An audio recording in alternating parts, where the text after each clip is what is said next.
Sydney, Yes. is your family? It's not even just random, but we thought so. The guy too? Hello, everyone.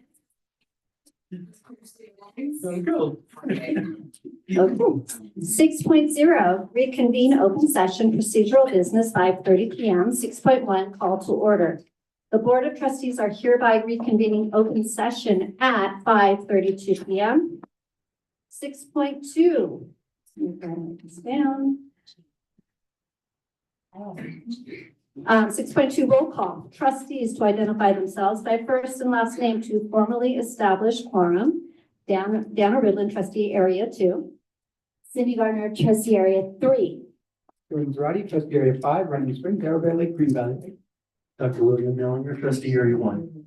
And Scott Kraft is unable to join us this evening. He is at the Masters for Wrestling that he had been asked to help out with. And so unfortunately, he is not able to be in 2 places at the same time. 5.3, Pledge of Allegiance. Mr. Turner, would you like to lead us in the Pledge of Allegiance? Absolutely. Tender heart, while we ready to begin. I pledge allegiance to the flag of the United States of America and to the republic for which it stands, one nation under God, indivisible, with liberty and justice for all. 7.0, closed session report on agenda item, public employee discipline dismissal release pursuant to Government Code Section 54957. In closed session, the board took action to accept the resignation for purposes of retirement of employee intermediate teacher number 1530 under the terms of the retirement agreement and general release. The roll call vote was as follows. Unanimous, 4-0.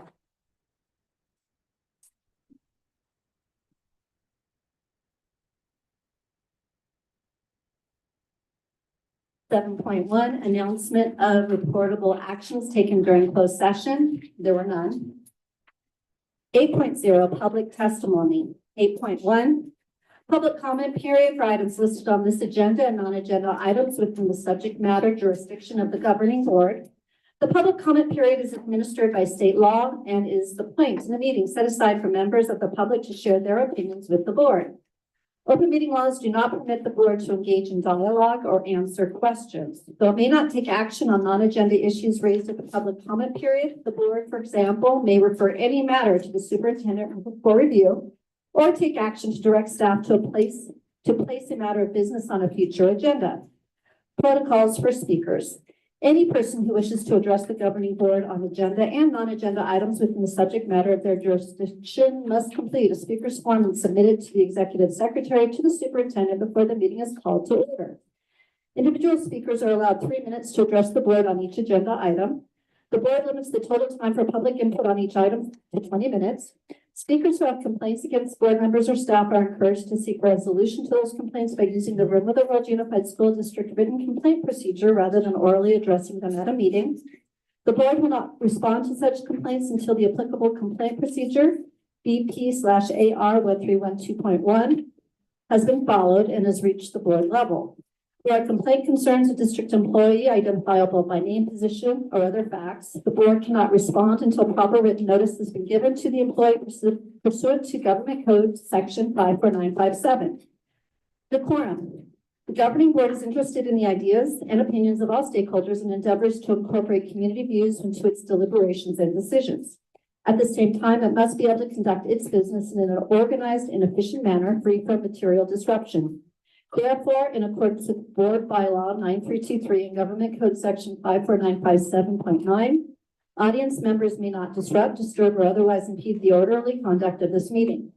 Open meeting laws do not confer any privilege or protection for expression beyond that otherwise provided by law. The public's understanding and cooperation are appreciated. 8.2, public comments. Sydney McCook, representing teachers. And topic, class size reduction. And if you make sure you turn it on, please.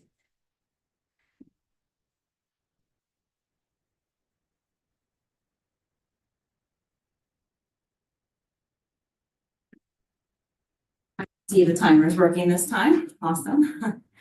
Okay, sorry, my heart's always racing for these things. I'm not a lover of public speaking. Okay. Hello, board members and district leaders. I might be a little mean in this speech, so I'm sorry. I see none of you took me up on my offer to come to the front lines and teach one of these bloated classes that you think are acceptable, which saddens me because I would pay good money to see some of you attempt what is done every day here at RIM. So it has been a while since many of you have been inside an actual classroom or even taught. Let me give you a snapshot of our world.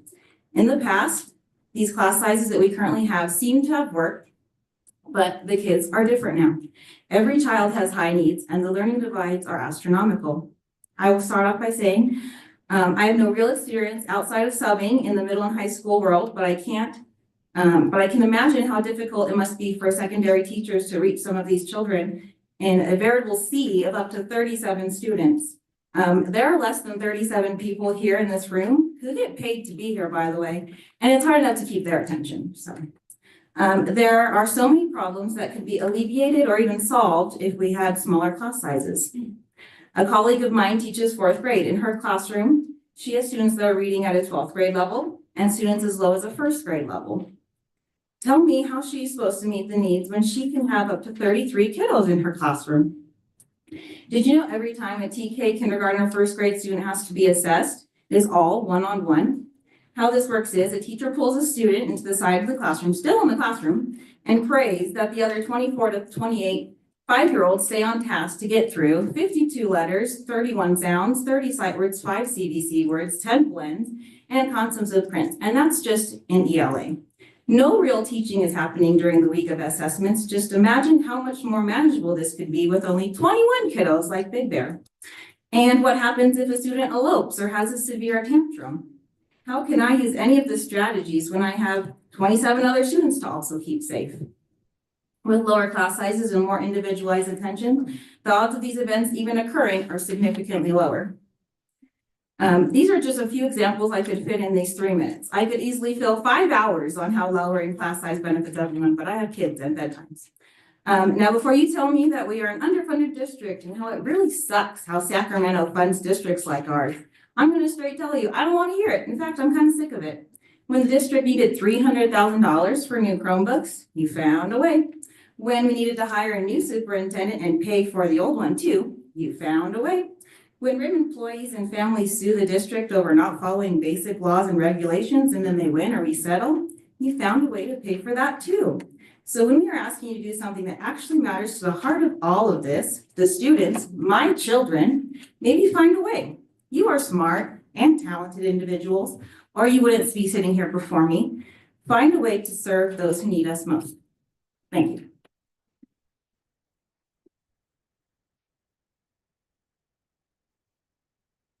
Thank you, Sydney.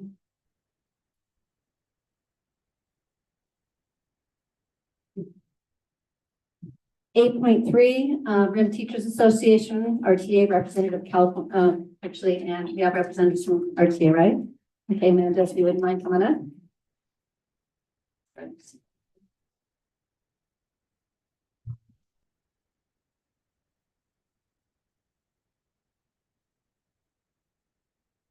Good evening.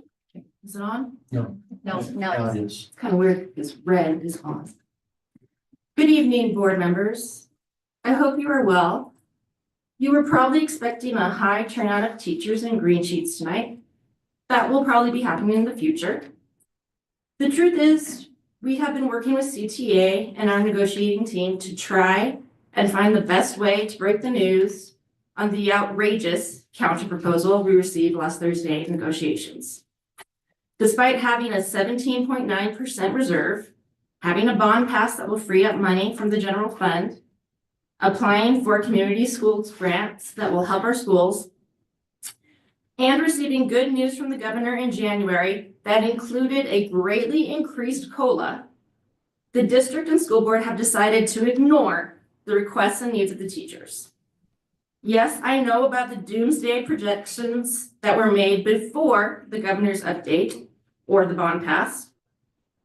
The predictions that are made if every single position were to be filled, and if every stipend were to be paid, which doesn't happen. The predictions that are made every single year and never come to fruition. In fact, these declining budget predictions usually go the opposite direction. The reserve, in fact, seems to go up and up and up. It's at 17.9% when 3% is required. The San G area settlements have started to come in. I am looking at the raises being given to the nearby districts. They are in fact getting raises, and I don't believe those districts have a 17.9% reserve. If we don't want to fall even further behind our surrounding districts, we will need an increase on the pay schedule. You are losing talented certificated members. I see evidence of it right there on tonight's personnel page. Too high caseloads and class sizes for too little pay. More and more people are making the decision to drive down the hill. Thank you.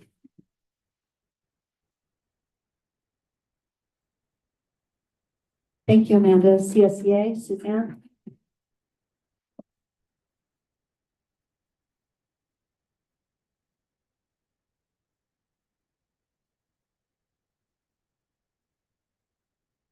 Good evening. I'm happy to report that our substitute situation for classified has improved.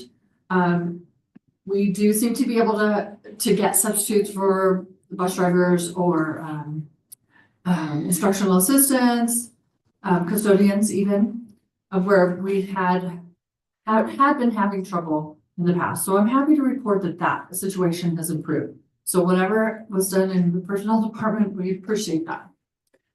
I'm also happy to report I haven't heard any reports recently of resident teacher subs taking classified work and working alongside classified people, which we have a big issue with, getting the teacher salary, teacher pay, doing classified work. I do have to express a frustration that our members are feeling with the classification study. There seems to be a delay. And with that, in our chats, we've been talking about having people have more responsibilities on their plate and trying to cut the budget with fewer people doing more work. And we're trying to see your point of view, we're trying to work, but we're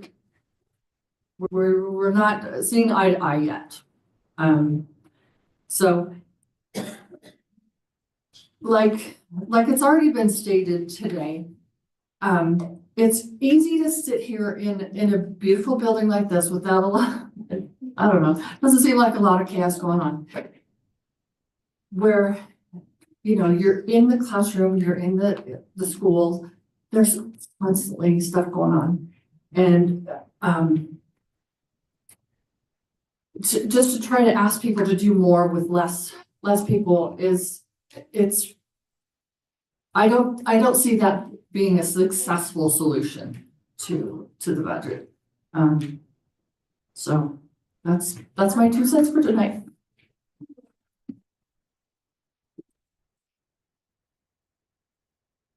Thank you, Suzanne.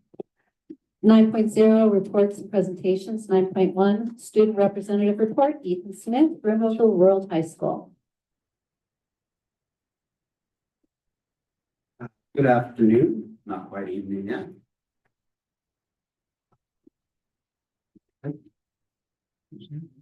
All right, let's start off with the elementary schools.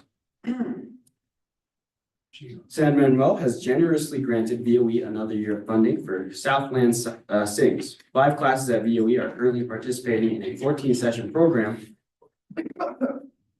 excuse me, where the students write, compose, and perform their musical theater work for the entire student body. That sounds really cool. It is. We'll add that. It is. The HAFDRA team will be at VOE on February 28th, supporting our students by finishing their dentals, sealants, and health programs. LAE is off to a strong start with Read Across America. Many students have been guest readers in other classrooms, are visiting our local library, and are creating posters of their favorite books. We also had a very successful book fair with our PTA centered around Read Across America. LAE celebrated the 100th day of school on February 19th, and some of our students and staff really enjoyed dressing up, eating 100 snacks, yikes, or wearing 100 items. 100 items.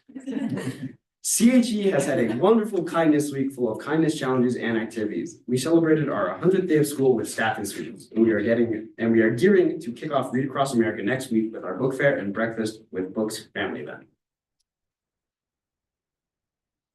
Moving on to MPH. Our sixth graders enthusiastically dissected frogs, some with surgical precision, others with sheer curiosity, and maybe a few spools, with a riveting experience. I didn't write that. Where is he? MPH hosted its first semester award ceremonies from honor roll to principal's honor roll to exceptional attendance. MPH parents clapped, smiled, and celebrated as students crossed the stage. In addition, this year, MPH added our Mountain Lion Award, which recognizes students who have made outstanding improvement and or are modeling the MPH way. Our ELD students completed their 2024 to 2025 LPAC tests. Shout out to ELD teachers, Mr. I'm sorry if I pronounce this wrong, Neoblis and Mrs. Hernandez, for providing a structured and supportive environment to ensure students perform their best. MPH leadership partnered with the counseling office to celebrate Random Acts of Kindness Week from the 14th to the 21st, or till tomorrow. Tomorrow, our students will show up either in their country club wear or country western wear. Yeehaw. Moving on to Mountain High School. February has been a triumphant month for Mountain High School students as we celebrate 4 of our outstanding students graduating: Octavio, Jasmine, Ethan, and Diego. These Eagles have shown a remarkable example of what a mountain-strong student community looks like amidst power outages, wind advisories, line fires, and snowfall. We couldn't be more proud of their their stories as they continue onward in the world. Let's get a clap for them.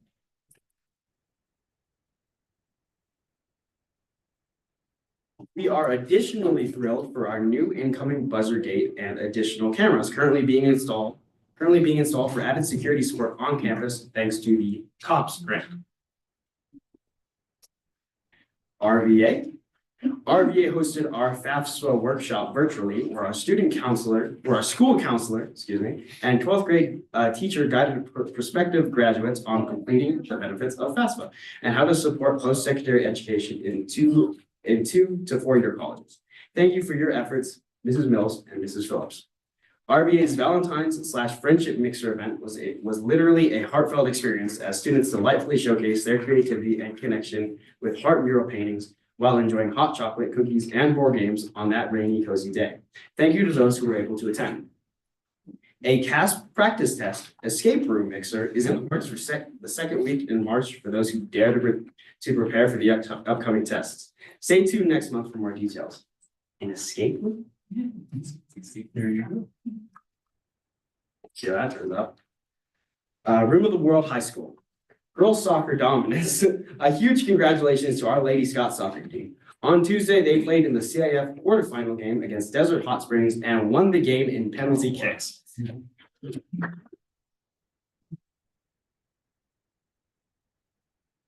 Our Scots will host Marshall High School at home Saturday at 2 o'clock for a chance to play in the CAF final game. That's 2 p.m., not 2 a.m.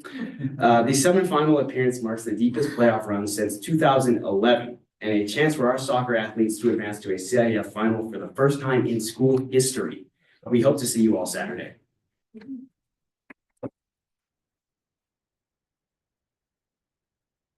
Oh, we have a lot of accomplishments.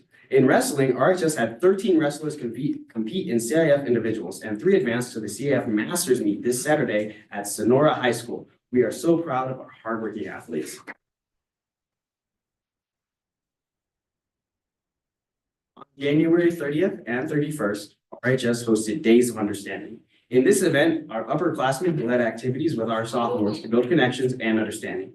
This was a very powerful event, and we thank Mr. Keith Hawkins for coming up to facilitate this event for us. I've not cried that hard since Rilo, and I wasn't even like a member. I was just a facilitator. It was crazy. Our WASC visit is right around the corner on March 16th to 19th. RHS will host our WASC committee as we seek to renew our accreditation. The committee will be listening to employees, students, and families on how RHS is serving our students. This process started nearly a year ago, and we are excited to showcase our amazing school in just a few weeks. On March 3rd, our Avid juniors will begin their 5-day college trip touring campuses around the state. Every year, we take our Avid juniors on this exciting trip. Thank you to RIMAD Foundation for their ongoing support, which makes this trip possible. And that is the end of the school report.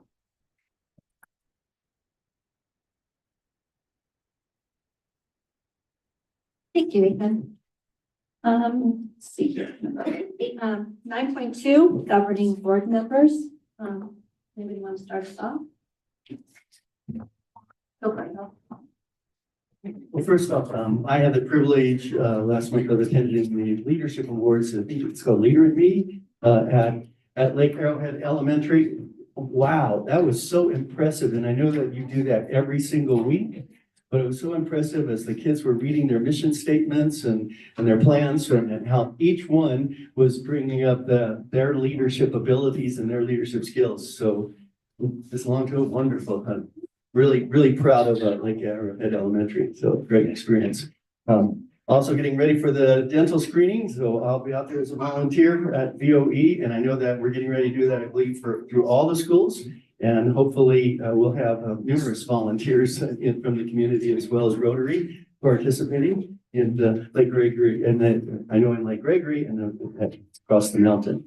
I thought it'd be significant today. By the way, having personal experiences right now, some personal loss. In the middle of preparing for my mother-in-law's service on Saturday, viewing tomorrow in Graveside, and I am the pastor responsible for the family. So it's going through a lot in our own family. But I thought it would be helpful for us to have a reminder that this is Black History Month. And why do I bring that up? Because we need to understand that there are value in people of all different backgrounds and experience. And having been on the equity committee, I think it's important for us to recognize people. And it's more than just the people like Martin Luther King Jr., who obviously had a significant effect on civil rights in our community, or courageous Rosa Parks, who was willing to stand up and take a place in the front of the bus and not be forced to move. And I'm so thankful she did that. Or Associate Supreme Court Justice Thurgood Marshall, who I recall being on the Supreme Court. That shows you how old I am. Or President Barack Obama. But then I thought of some other people that have stood out to me. Harriet Tubman, an American abolitionist, who personally risked her life after breaking free from slavery, risked her life to rescue other people, help set up that full train system, if you will, that the Underground Railroad that went to homes. And it was interesting. There were a lot of people along the way who were helping rescue slaves out of slavery. Or George Washington Carver, an incredible scientist and educator who was born in mid-1860s, and he initially was enslaved with his mother. And Carver was an incredible scientist and inventor. He actually promoted developing crops that would take the place of cotton so that the soil would not be depleted by the cotton that was being grown. Probably one of the most prominent, I read somewhere, most prominent Black scientists. I thought, no, he was probably one of the most prominent scientists of the early 20th century, period. Not because he was Black, just because he was an incredible man. Has anyone here had a blood transfusion? Has anyone given blood for a blood transfusion? You owe a debt to Charles Richard Drew, whose immense contributions to the medical field made him one of the most important, another important scientist in the 20th century. Drew helped develop America's large-scale blood banking program in the 1940s, earning him accolades as the father of the blood bank.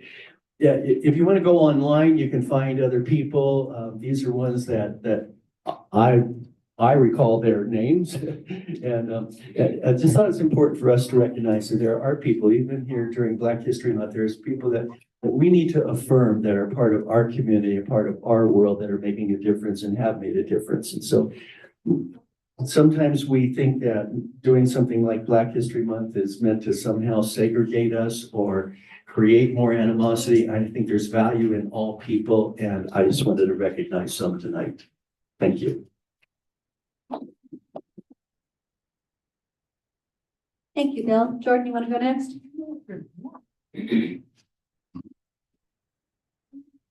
Good evening. Appreciate folks coming out to our board meetings and, yes, speaking during public comments and always coming out to know what's going on and stay on the latest and greatest of what's going on in our district and, you know, just what's happening around that affects our district. I'll save some of it because I know we have a legislative report coming up, so I think there's plenty to discuss there. I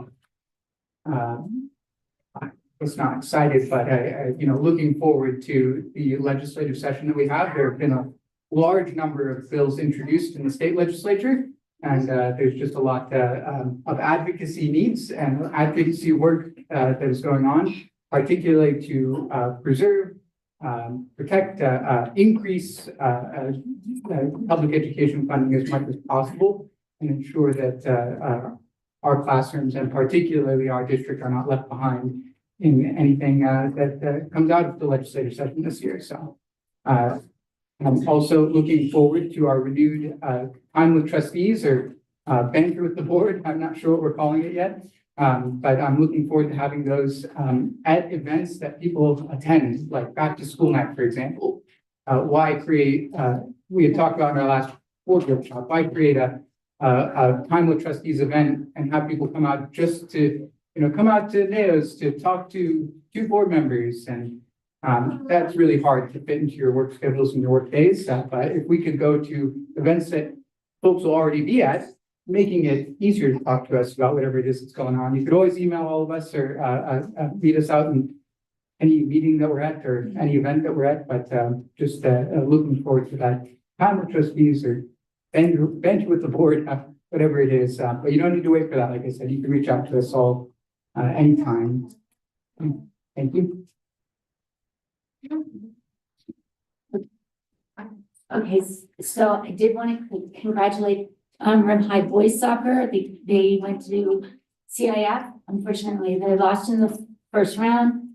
As one parent said, the boys were a little off, kind of weird. So I feel badly for them because I know how much they worked hard to all these years to really strive for that excellence. And I was fortunate enough, I was at a PTA meeting at Rim High School and they were having their team dinner, girls and boys soccer's together in the cafeteria. And it was great to see the two teams eat together, support each other, the camaraderie, the family feeling down there with everyone was just really special. And so I feel for them that it didn't go their way. For the girls, I'm really happy. I'm really happy. My older chick was on the 2011 team. We lost 1-0. We had 5 million shots on goal to their 1 shot on goal. And we should have won that game. So I'm just saying that I'm really excited. I'm hoping that they can go to finals and win. That would be really special for the girls to finish that season. So watching some of the seniors play over the last couple of years, the forward. I love Miss Ambrosic. She is just amazing to watch. They all are. I'm just saying I love her little footwork. So I'm really excited. Please go out and support them. It's really important. I know it's a Saturday. Everybody has their own sports, but this is a big deal for our little schools. So please support them. Next, student board member. I know he's gone, but I think that it's really I think it's important for us as a board to surround our student board members with opportunities to understand what student board members can do and empower their voice in the process of being on the board. And there's several ways to do it. There are several student board member trainings during the summer and before school starts. There's one during the conference, our CSBA conference. I know that's a little hard because it's right before finals. But I think that listening to student board members who have really had great training, they are dynamo and they are fearless in representing their students, their peers. And I just think that we should encourage that, because developing leadership here at this level, those are our future leaders. And if we can give them the skill sets to really advocate for themselves and their peers, they're just going to be that much more ahead. The CSBA is PACER that we have for our area, Janita Moore, is creating student board member networking opportunities. The next one is March 3rd, and I'll pass that info to you. But I think that we could be, as a board, a little bit more better at really laying that foundation to get our school board member, if they so choose, to mix with others, because they're feisty. They're feisty when they have power. So I really appreciate that. And I do want to congratulate LAE PTA for raising so much money during the book fair. Like their profit, even though they don't take the money, is like $4,500, and it all goes towards books and birthday books and putting books in the library. All the PTs do that. They don't really take profit, they turn it into books. So I just want to shout out to not only LAE, but all the PTAs for doing the work of doing the book fairs, because it's not easy, and being able to convert that to meet the needs of the library and the classrooms, because they do classroom sets as well. So shout out to the PTAs and LAE's recent success. And then I'm going to Sacramento for Ledge Committee. I won't get into too much, but I'm excited about that and looking at the different bills being proposed. And I decided I'm going to coast to Washington, DC with superintendents and other school board members in April. So that'll be interesting, hoping there's a Department of Education to actually talk to. So we'll see. For us, it'll be interesting who we get to talk to. So anyways, great work, everybody. Thank you for supporting the schools and the students and really focusing on the work on the students with all the challenges. Thank you. Keep my comments short, my glasses. Riffing off of stuff that was already said by Ethan and other board members.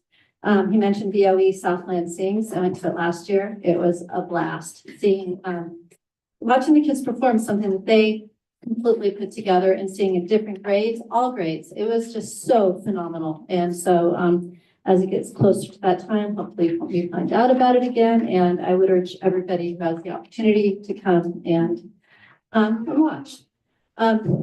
Mrs.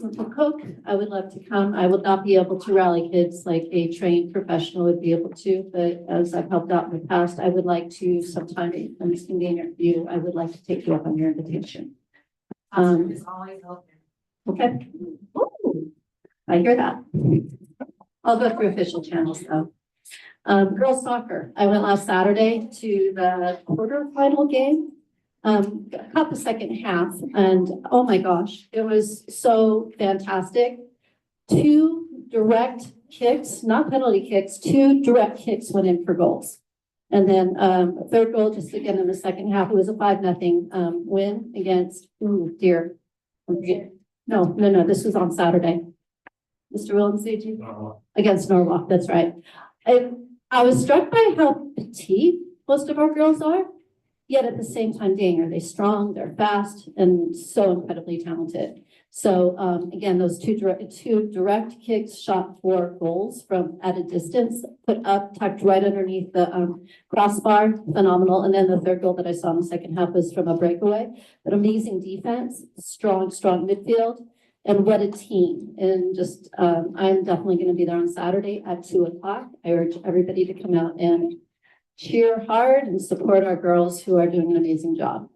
We see here, I will be at LAE tomorrow. Thank you, Mrs. Lonto. I'm going to be able to also see the Leader in Me presentation. I'm excited about that and participate in Read Across America. So I need to get my bottom onto campuses more, and I pledge to do so. And I don't know what I don't know, and it's an opportunity for me to learn. And so you can learn a lot more than what you get in the classroom just by being there. But I think it's important to be able to support our staff and the work that they do in the ways that we can.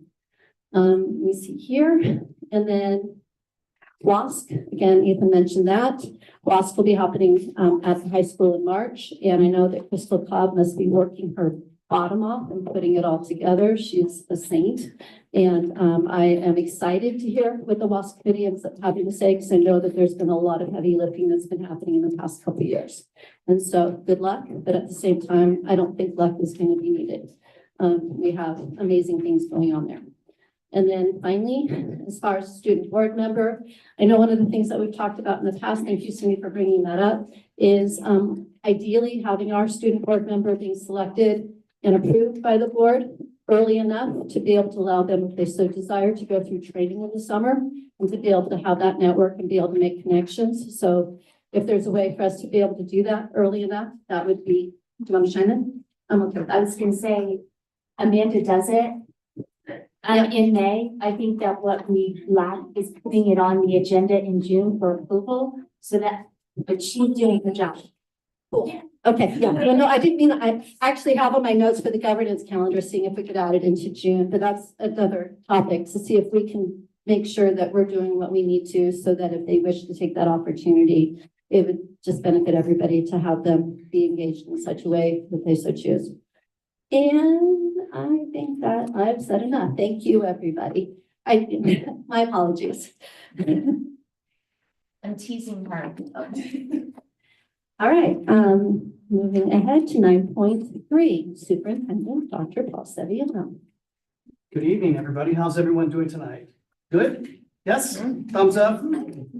Okay, we'll take it. Just a couple of quick updates. One is, I want to talk a little bit about generators.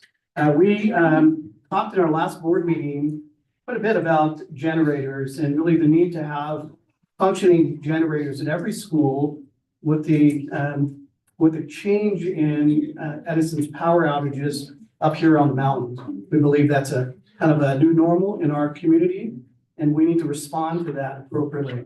I want to first of all thank Mr. Zimmer, our Director of Maintenance, who has now has all functioning generators at all school sites, except we're getting to Mountain, that's next, but they use the high schools, we know that. But I want to just commend the maintenance staff for repairing and getting a new generator for LAE. Where's the LAE principal? There he is. And I understand we had a test run yesterday and it was successful. We ran on a generator all day. So congratulations, Mr. Zimmer and his team and LAE for putting up with our, constant work on that, during this time period. But necessary work, because what we had to do was close schools when these power shutdowns happened on our mountain. And we couldn't send one group of students to school and another not to school. So I think it's now we have functioning generators at every school. We're one of the few districts that actually have that. So I want to just commend our staff, Ms. Haviland, really pushing for that as well. And then the board tonight, it is listed on our agenda item for approval. Oh, no. Not sure how they're going to respond to that. So, Sorry, just teasing. okay, so I want to again thank Mr. Zimmer and his team, and really how we respond to emergencies is key in our community. We've had a lot this year, the line fire, we've had power outages and we've had some snow days as well. And I know we've had some extreme snow weather in the past years. So thank you for doing that work. And the last area I want to just touch on is communication. Families really trust school districts more when they're satisfied with the communications. And we all contribute to that as a district. And I want to start, first of all, start with our teachers. they do a lot of communication. I have a couple of grandchildren in school here, and they're constantly communicating with my home with them. And I know they do that across many different homes. So I want to thank the teachers for their use of Class Dojo, Aries. We have a variety of ways to communicate. And there's never a bad thing with too much communication. And the research bears that out. You continue to build trust, the more communication you receive. I also want to thank our IT staff, Mr. Malone, for managing the sheer number of apps that are out there and communications that go across, on a daily basis, and how to manage those so they're seamless. I want to just commend you for that work. And then also, I want to also thank our principals, because they are communicating our edge of excellence that goes out every other week, and updating the parents on what they want to know. What is happening in the schools, what are the current events that are happening, what are upcoming events that are happening, and then highlighting the good things that have happened in our school district, the positive aspects of our work. And again, I want to just continue.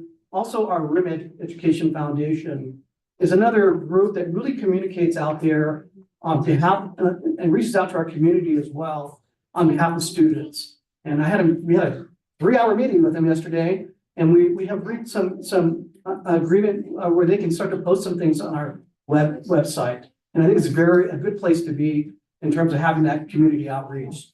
And lastly, I want to just kind of we'll continue to build on this communication that we have set forward as a goal. The board has set that as a strategic goal, and we're moving in that direction to build that trust and continue that good communication in our district. So thank you for your time. Thank you, Dr. Saviano. Just side note here, for those of you who have the red printed out agendas, it looks like 9.4 was not listed. So, okay, so for online it's correct, and also so I'm going to go ahead and read from here. 9.4, educational services, presentation of the local control and accountability plan, LCAP, mid-year update, ed services, and website. Yay. I like LCAP time. It's fun. And I haven't even had coffee. Those little filling Jordan's blessing is running off. All right, good evening, esteemed board members and cabinet. Thank you for the opportunity to share our mid-year update on the LCAP. This year's update is quite a bit more condensed than previous years. Last year was a 3-year cycle, so you had a lot of data over multiple years. So with the start of a new cycle, we're going to give you those updates on the metrics, on those expenditures to date, and essentially where we are in the process. So here we go. Rim of the World Unified School District, again, looking at our goals, we again start with our increasing student learning, professional development and support. Goal 2, facilitating safe and positive school climate. And goal 3, engaging our family and community, which has been a huge initiative with our community schools, our partnership grants, and now the upcoming implementation grant that we hope to hear about very soon. So looking at that, we build all of that through relationships and communication with our families and through our core beliefs, mission, and vision, all for the purpose of our students. And I always like to keep the picture of our students up there at the top, because that's who we're doing this for. The initiatives, you've seen this graphic before in terms of how we connect initiatives, the student learning, MTSS, and our community engagement. And then how we connect our assessment process. All of the things that we do, the metrics that we measure, the actions that we put forward, and the money that we spend, all essentially is there to build our student learning outcomes. And this slide is essentially connecting our assessment process from our formative assessments on the daily to our diagnostics with iReady to our common assessment development and CASP and LPAC. So when you see those things and kind of see those graphics, what does that look like? So every year we do now do the mid-year update that does align with the Ed Code 52062. And that's essentially to create that transparency between what we plan to do, what we shared with you in June, and then where we are about mid-year. And we'll kind of go through those. Those requirements, again, we do present that to the board, share where we are on the LCAP. Those expenditures, mid-year data, And we go from there. So if you look at the buckets, essentially what you'll see, if you're looking at the full version, which is in your board packets, that'd be the DTS version or the document tracking version of the mid-year LCAP. You're going to see those metrics all laid out, but you're also going to see all of the expenditures across the board. You also have another cheat sheet in front of you. It is, and I didn't bring a copy up here for me, but it's a blue chart there you go, that one. Breaks down the metrics. That's basically your at a glance of the mid-year update. So if you don't want to go into the 70-page version, you've got a condensed version there for you. And essentially where we are with the buckets. Is this something that's pending? Is it fully implemented and encumbered, or is it fully implemented and will be completely encumbered by the end of the year? Yeah. So you've seen that dashboard data. Just wanted to give you a reminder. It is in your presentation slide of where we were from last year to this year with our major priorities, both state and local. And that's going to include your English, your math, your science, your LP or your English language progress indicator, chronic absenteeism, suspension rate, grad rate, and student population. And so you can see and compare the change from 2023 to 2024, and you have the color indicators there to see where we have changed in color.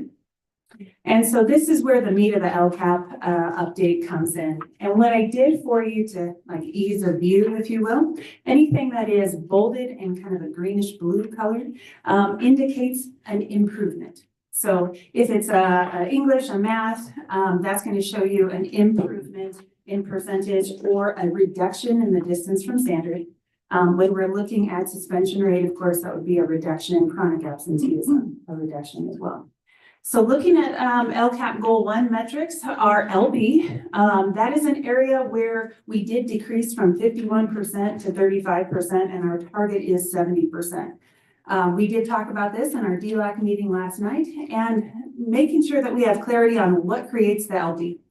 The LPAC is based on 4 levels. And so to break that down even more and give students an opportunity to improve, they've broken it down into level 1A, 1B, 2A, 2B, 3A, 3B, 4A, 4B. For a student to demonstrate improvement, they have to jump 2 levels. For example, you go from a 2A to a 3A. And so that percentage did change, but what we talked about in DLAC last night is that when, let's say a previous year, you had a large reclassification rate, you may have a smaller percentage of students that are taking the LPAC now. So this is a different group of students, if that makes sense. A benefit though, you look to 1.2, you see a positive there. We did increase our reclassification rate last year. So that is a huge celebration, great job. 14% to a 15.5%. And then as we go into 1.3, 1.4, and through into 1.7, again, I want to bring your attention to the bolded areas that are kind of a greenish blue color for those improvements. 1.3, we look every year at the DF rate, both for RIM high as well as for MPH. We saw some improvements in English and math with a reduction of your DF rate. And again, when you look at these metrics, it's important to talk about what are we doing, right? And how are we working together?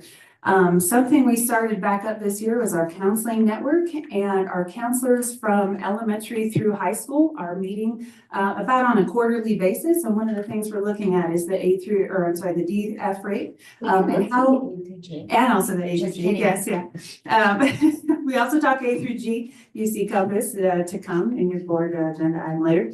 But essentially looking at how do we support students that have at least 1 D or F on a support semester report card, and our counselors are working on that vertical articulation on what they're doing by grade level, but also how they're supporting students throughout the school year. 1.4 is looking at our iReady. So our iReady diagnostic, we are in our 2nd to 3rd year. We did kind of a pilot with one of our schools. And then last year we did a full implementation. Now we're on 2nd year of utilizing iReady. The scores that you see for 1.4 are based on 3rd grade reading proficiency. We see a little bit of a dip from 58% to 50% in the proficient range. But we do see that varies a little bit. For example, when we have an extended line fire or a power outage or impacts to instruction, we may have opened an iReady window and potentially had to stop mid iReady diagnostic. we're seeing that that does impact the students having to stop a test, and if it expires, having to jump back in. Not meaning to make excuse, but recognizing that there were some components that did create some more challenges this year.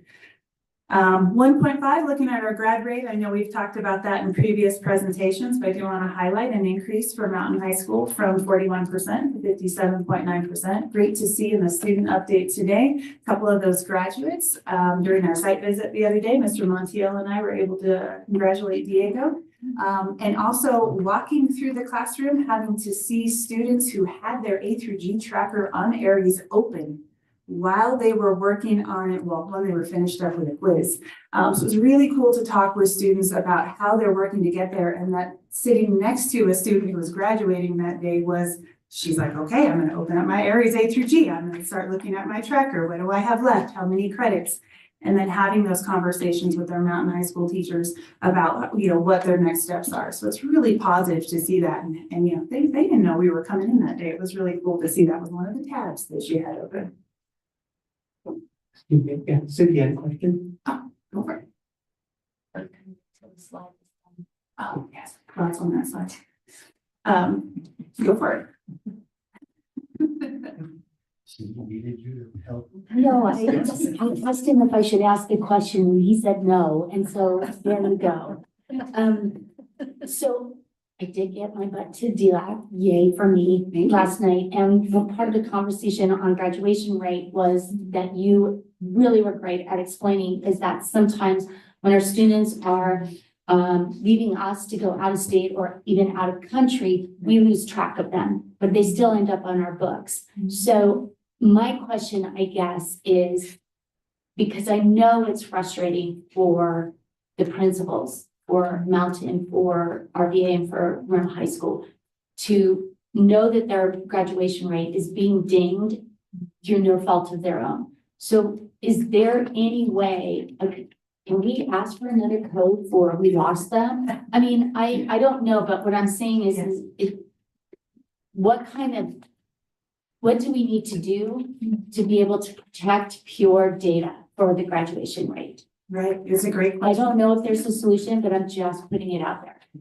Right, and it is in CalPads, and I apologize, I'm forgetting exactly what the code is at the moment, but there are 4 codes that we look at, and there was a kind of a misuse of one of the codes, not intentional, but just, hey, we couldn't track that they were out of state or out of country. There's one you can use that doesn't ding us, and there's one that you can use that does, right? And depending on what our knowledge is, what we're able to document is how we use those codes. And so it's just working with our registrar, working with our counseling and our guidance offices. And Mr. Willemsey has done a great job working with his team.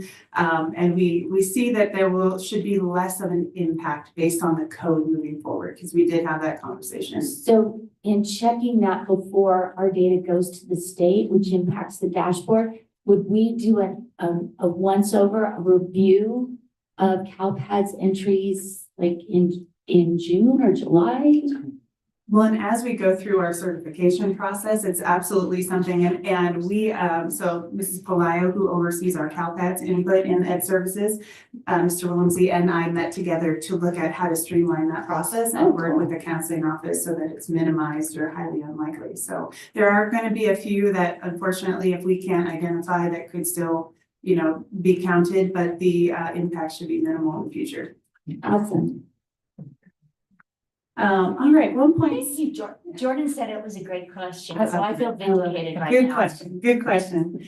And we're on top of that. Mr. Willemsey, the team at Rim High is on top of that as well. So, and Mrs. Palaio. Looking at 1.6 and 1.7, that's your English and your math specific to 11th grade. A little bit of a dip there, but those are some continued work that we're working on with our TVC and our common assessment development. On LPAC, see, I'm still on DLAC from last night. LCAP Goal 1, many of these on this slide, 1.8 is looking at your college and career indicator. And that one it's just a slight dip from 30% to 29%, so about the same.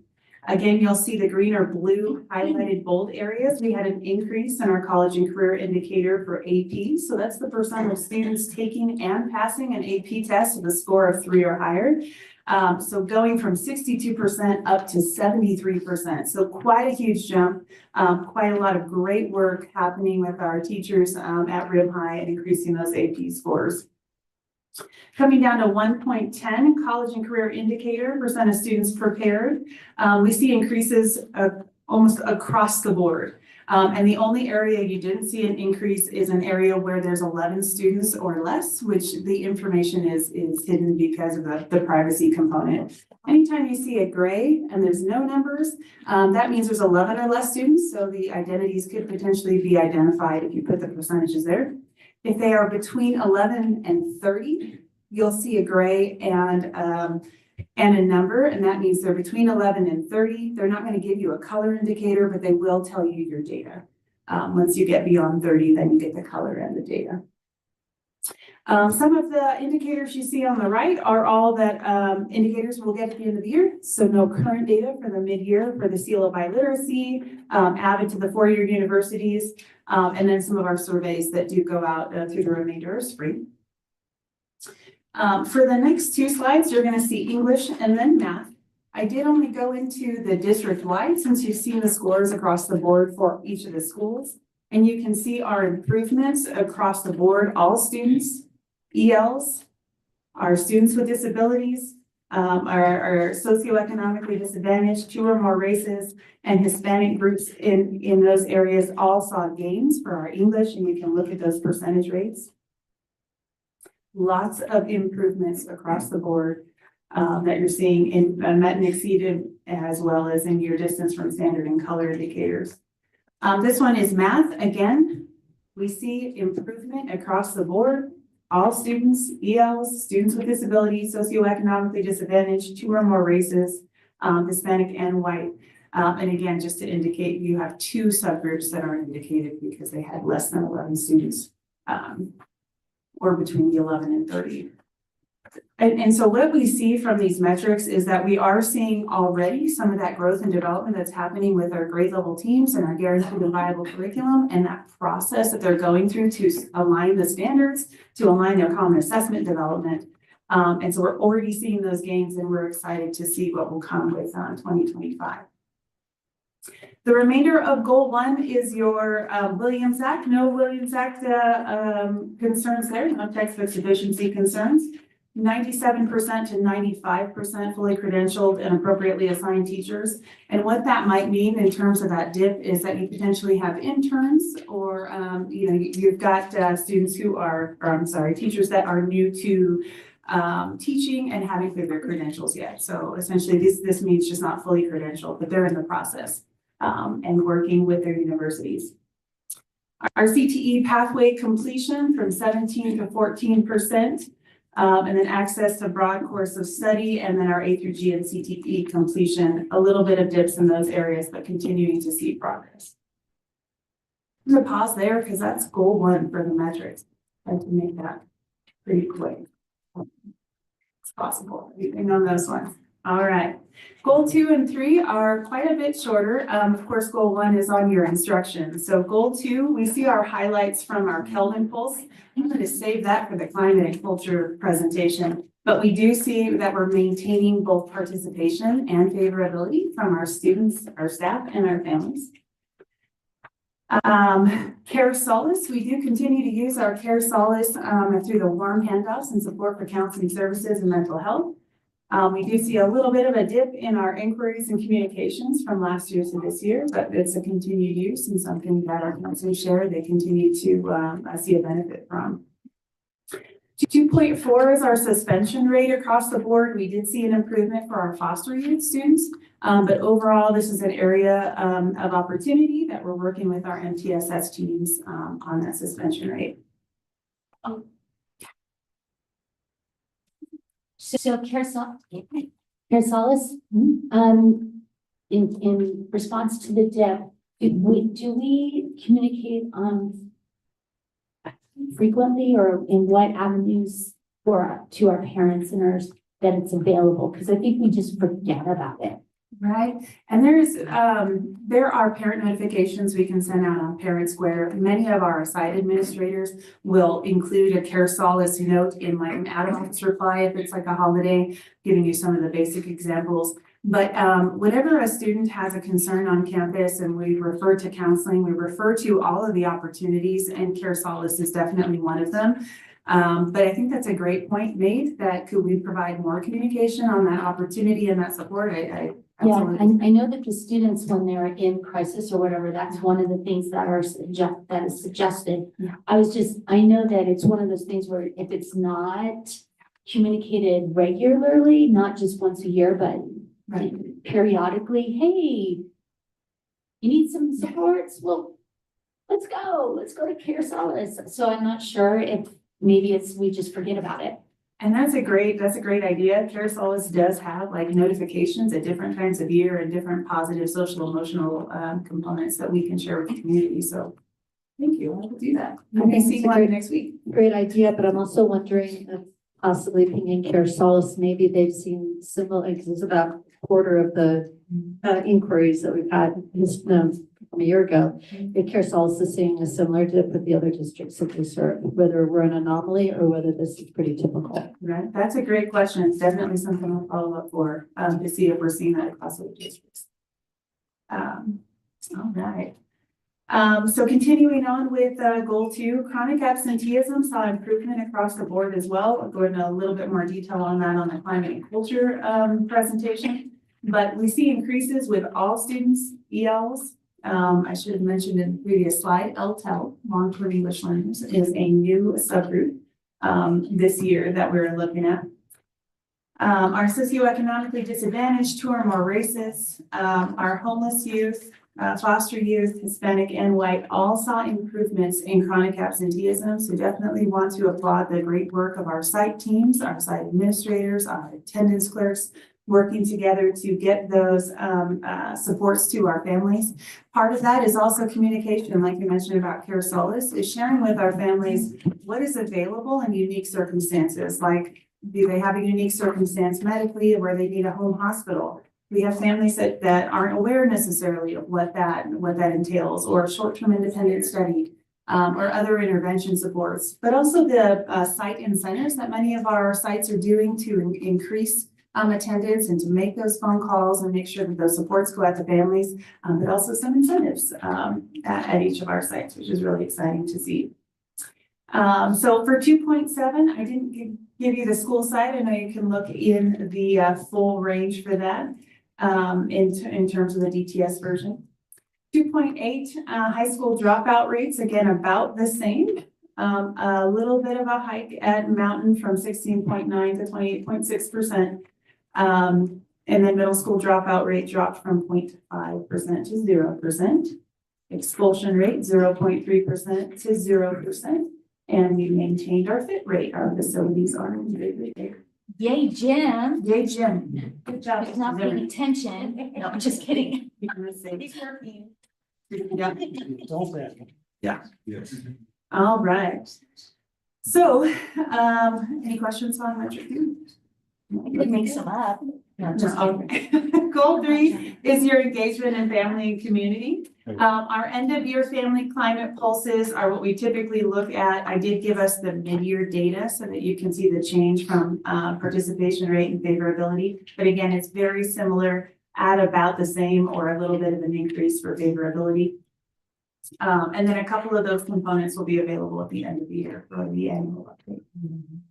And then going to parent and guardians who are contactable in Aries, we continue with 97%. What does that mean in terms of our families? About 102 that still need to be contactable. And that doesn't mean all of their data. That may mean they are missing one piece of their data. So while 102 sounds large, 97% of our families are still contactable in some way. At bottom one, 3.4 is your parent guardian communication. And that's a number of parent square posts that have gone out this year.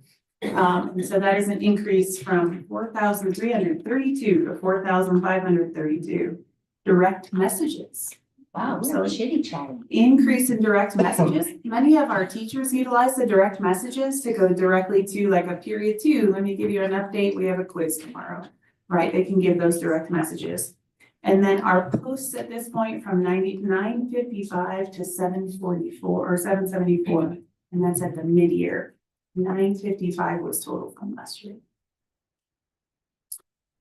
Right, any questions on those all three?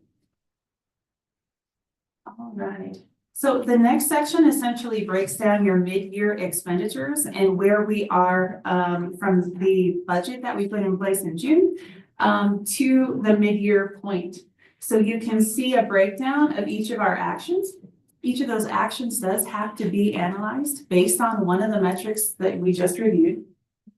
And so as you look through, for example, number 1, professional learning communities, having those PLCs every Wednesday, instructional technology, establishing our assessment systems, credit recovery and support through Mountain. 5 is our electives, arts, music, and athletics. Goal 6, English learner goal supports. 7, sight language assistant supports. 8, secondary counselor support. 9, adult. 10 are instructional coaches. 11 are PD days. 12 are professional development for English learners and long-term English learners. 13, school library and literacy support. 14, RVA. 15, summer school. 16 are high impact tutoring. 17 are CTE. 18, district English learner specialist. And 19, alternative education specialist from Mountain RVA. And so as you look at the mid-year update, essentially you're at about half of your expenditures for the year. For example, there's only a few that aren't at about that half range. Some of our high impact tutoring was able to get started a little bit later than we anticipated based on, a lot of things happening this year. But they're doing a great job continuing with that, and getting that to happen, which is really exciting to have that tutoring opportunity. So I streamlined the expenditures to one slide for goal 1. Any questions? Goal 2, again, breaking down your safe and positive school climate is your MTSS in actions 1 and 2. Transportation in 3, 4 facilities, 5 are health aides. So I've got needed there, I apologize. 6 health aides, 7 foster youth and low income liaison. 8 child nutrition, 9 high school wellness center, 10 mental health support with Care Solace, and 11 Saturday school. Again, you're going to see either about a half of the use for the school year, or you may have an initiative, for example, like Care Solace. It looks like we tripled our budget. It's a 3-year license. So we paid for the 3 years at once, so you can see why that is tripled, but then next year you'll see that it's at a 0 year 1. Child nutrition is covered through our school lunch program, and some of our MTSS supports. It's a smaller budget there we have yet to utilize. So the majority of the rest of those are at about a halfway mark.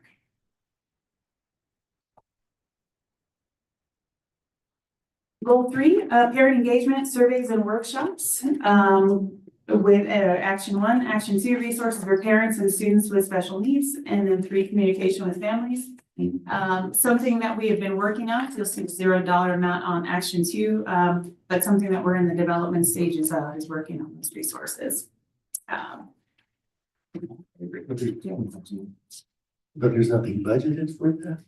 Or it's Not- gonna come out of some other, Right, it's uncurrently budgeted because it's something that's going to come out of special services and work with our inclusion committee and being able to build resources for our parents. So at current, it does not have a budget, so it would be built within systems that are currently created. That's a good question.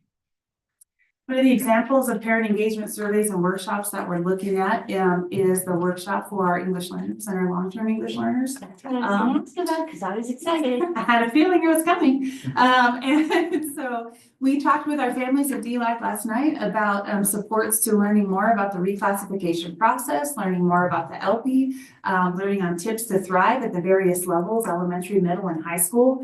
But also some of the pieces our parents shared last night, specifically shared just getting some of those updates and connections to the school would be great through an engagement workshop where they can talk one-on-one with our teachers and learn a little bit more and, build those relationships.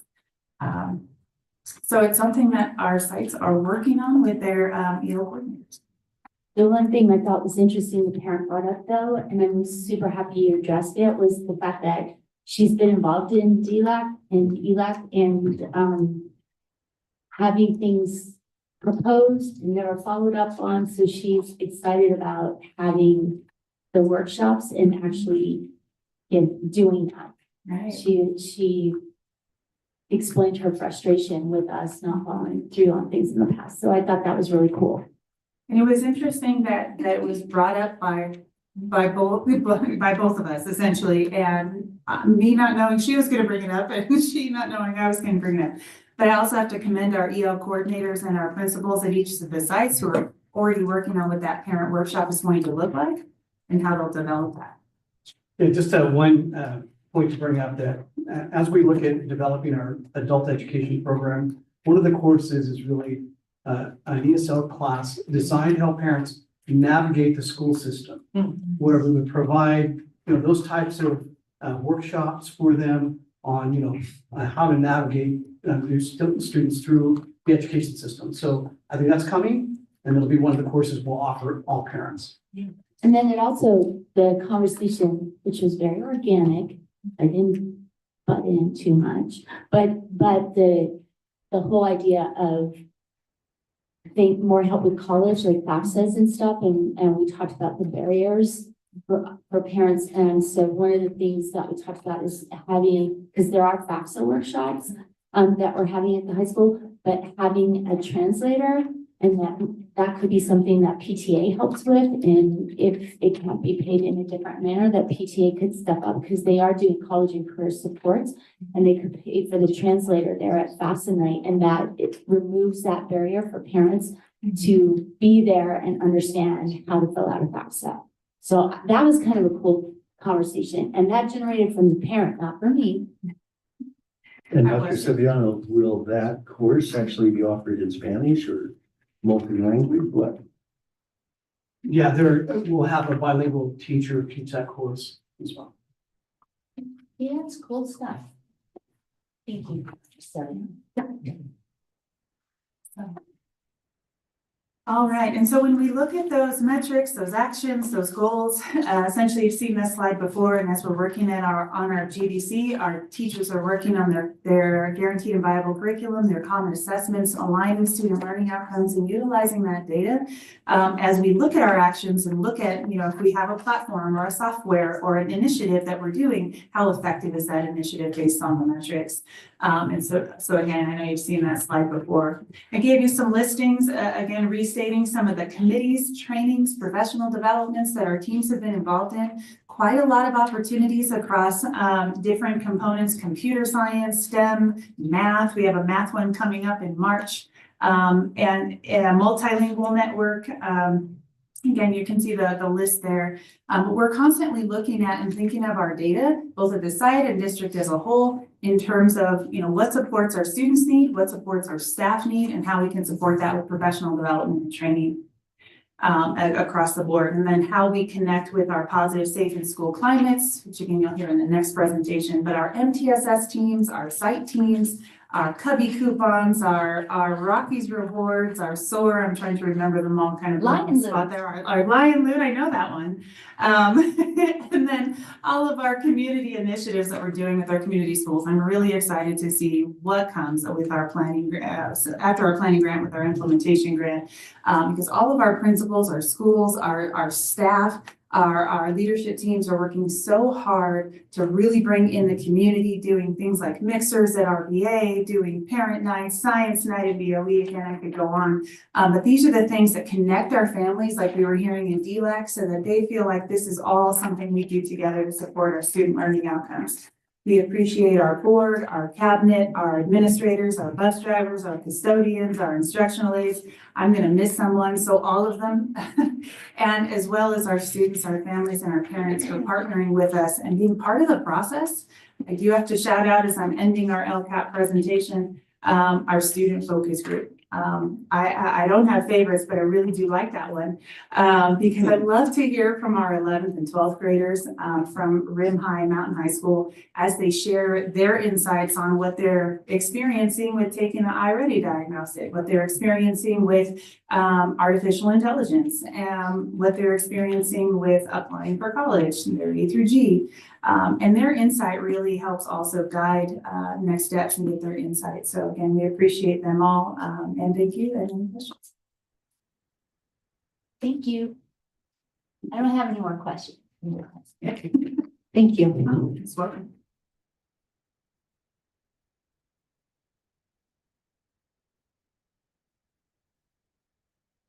Moving on, 9.5, educational services, presentation on the climate and culture at Rim of the World Unified School District based on panorama and Calvin data during the 2024-2025 school year.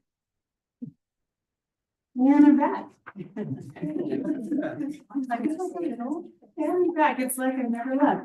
All right, so a climate and culture presentation. What I'm going to go through with you today for that is kind of share with you some of the platforms that we utilize or that we're starting to utilize to gather our data and inform our needs assessments around climate and culture in our district and in our schools. So you've heard of Kelvin, you've seen the little dog, it barks at you and kind of does a little wiggle in the bottom corner and says, answer my survey. And that sends out to our students, staff, and families. And each year that we share that data, I thought you might have some questions on what we asked, right? If you're a parent, you don't see the student one. If you're the staff one, you don't see the parent one. So I'm going to share with you what some of those questions look like on those surveys. And as you can tell, we do use that in the LCAP update. Panorama is newer to us. We have recently done a training for our site admin, our counselors and school psychologists and MTSS leaders. Our goal is to wrap that or to roll that training out a little bit further, but we're still working on some of the back data with Panorama. And so as we roll that out, you'll probably see more of a full implementation in 25-26. But we have started to gather some data already, and it has been used at our various sites. And then of course, Aries has our student information system. So looking at our Kelvin data, I gave you a couple of screenshots so that you can see the favorability and participation rate across our student, staff, and family pulses from last year to this year. Very similar, very, very similar.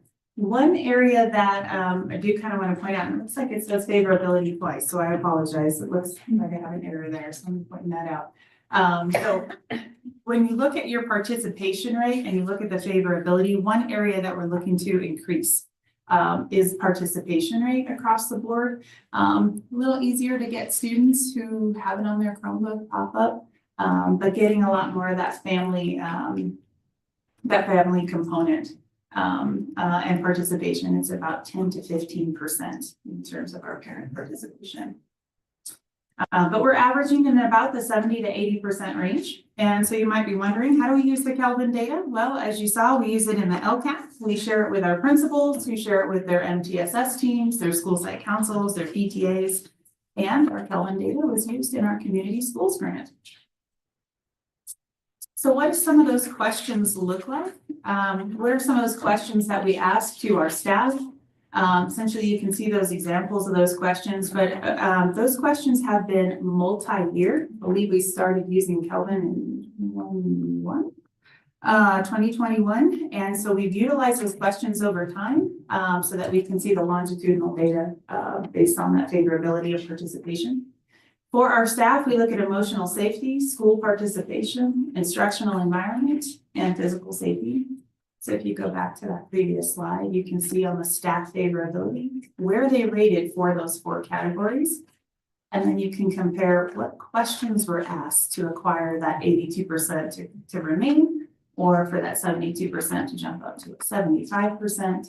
You can see the questions based on those domains. So I gave you an example of that for our staff, for our students, looking at sense of safety, instructional environment, growth mindset. And then for our families, instructional environment, physical safety, and school participation. It's not an exhaustive list of all the questions, but you can see an example of what they're being asked. So going to Panorama, This is what the dashboards in general look like if you look for a specific school. And so you can see that you've got your academics, attendance, and behavior for each of the schools for the next couple of slides there. I'm sorry, it's kind of small in terms of the writing. The attendance and the behavior data are coming straight out of Aries. And that's going to pull directly from your discipline tab and then from your attendance tab. The academic component is one that we're working on. It is pulling iReady data for the elementary schools as well as your grade transcripts for your secondary schools. So when you're looking at your percentage growth in attendance, behavior, and academics is still in progress. And again, looking at those percentages. This is just a small snapshot of what Panorama can do. There's a lot more disaggregated data that we can look at by subgroup, by specifics, by grade level. We can look at these things to support building our student study teams, our SSTs at our school sites.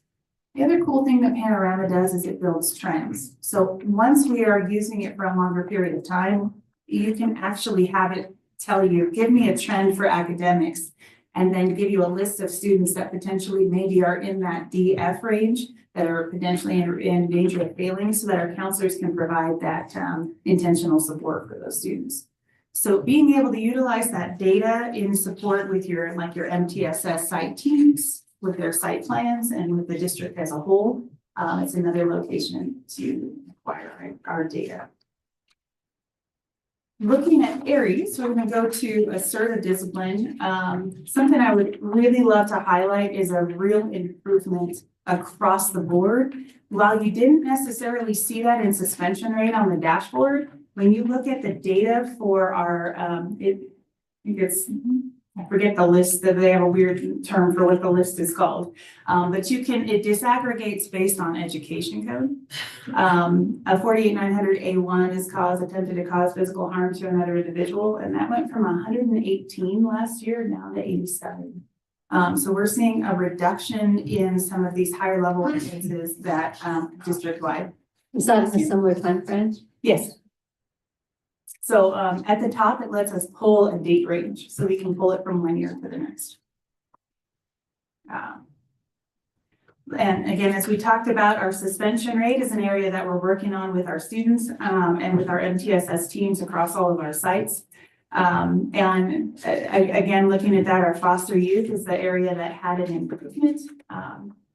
But that suspension rate is based on a student who was suspended at least once. So if they are suspended more than once, it doesn't add to the percentage. It's just per student suspended at least once. And then our area highlight for chronic absenteeism across the board, doing some great work across the board and across our district on attendance. We're seeing great improvements in the reduction of chronic absenteeism. And again, highlighting our Saturday school has been quite popular in the last month or two. A lot of great activities happening at our sites. So again, we have another Saturday school coming up soon. Just plugging that in. So our cycle of inquiry is to look at this data, meet with our teams, and create those actions. As you just saw with the LCAP, when we look at our goals, we look at the actions, and we look at how we're funding those actions. It's important to monitor and review how effective those are, and to bring that data to our teacher teams who are working with our students on a regular basis, so that their guiding coalitions or leadership teams at the school sites can make informed decisions on what actions are working, and maybe some new creative ideas to support their school climates. So we study that process, and we reflect and essentially create new goals or adjustments in those actions and in our school plans for student achievement and success. So what we've learned through our journey is to be proactive, be relevant, be rational, responsive, supportive, and thoughtful, and to recognize that we grow as we go. And as we work through our climate and culture every year, it's the great work of our staff and our teams, ongoing every day, creating those smiles, creating that engagement and inspiration that brings our students into our classrooms, our schools, and the district. Thank you. Any questions? Thank you again. Here's my Jen, Jen, Too late. Jen. Too late, too bad. I'm sorry, but do you have any idea why it is that the families feel less safe? It's not significant, but 2%. And yet the students and staff went up in a feeling of safety. Any, Well, and that is a really great question in terms of who is going to see that, any changes in like a new action from an MTSS plan, who's going to see that first is likely going to be your students and your staff, right? And sometimes, right, as a mom, it's like, how was your day at school? Good. You know, I have a teenage boy at home who says good, right? And getting that shared sometimes is part of our communication component, which I'm so grateful to see our communication outreach specialist who's been helping us with those parent squares and getting that connection there. But sometimes that sense of safety or that sense of belonging can be part of the past, can be part of a misunderstanding. It can be part of things, unfortunately, that can't be shared because there's a lot of confidential components as well. Things that are being resolved wonderfully by our site and our staff, but we can't explain the details of that so that we can protect the privacy of students. So, you know, a 2% change, not a huge one, but I'm sure there's a lot of factors involved. and then one of your graph dots. I'm sorry, I don't quite understand under panorama what those graphs actually mean when it shows the green 17% of what, for example, in attendance on panorama. I'm looking just at the very first one from Charles Hoffman.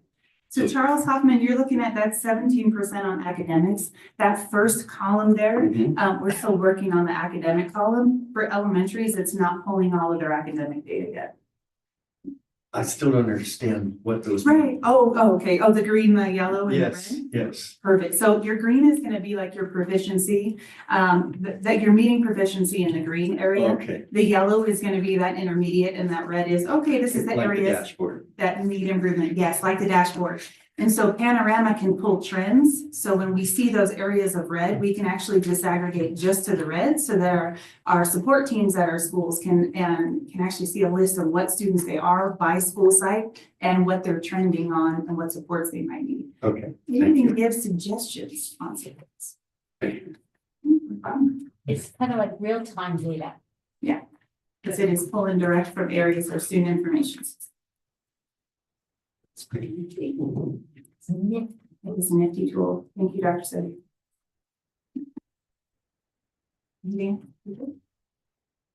All right, thank you. Have a lovely.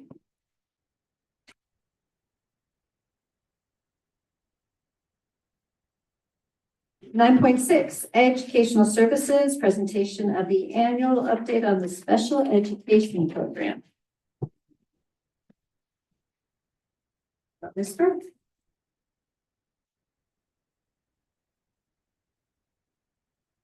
We'll see. Thank you all for, is this on? Mike. Red light. Red lights on. Hands Okay. up. Thank you all for having me today. This is the special education update. I apologize, I wasn't able to give it last year. I was home with a newborn. So this is the special education update kind of for the last 2 years. A little bit about the department currently, a snapshot. We are currently at 437 or 73 students that have IEPs in our school district. That is an increase from previous years. Last year, we were floating around 435.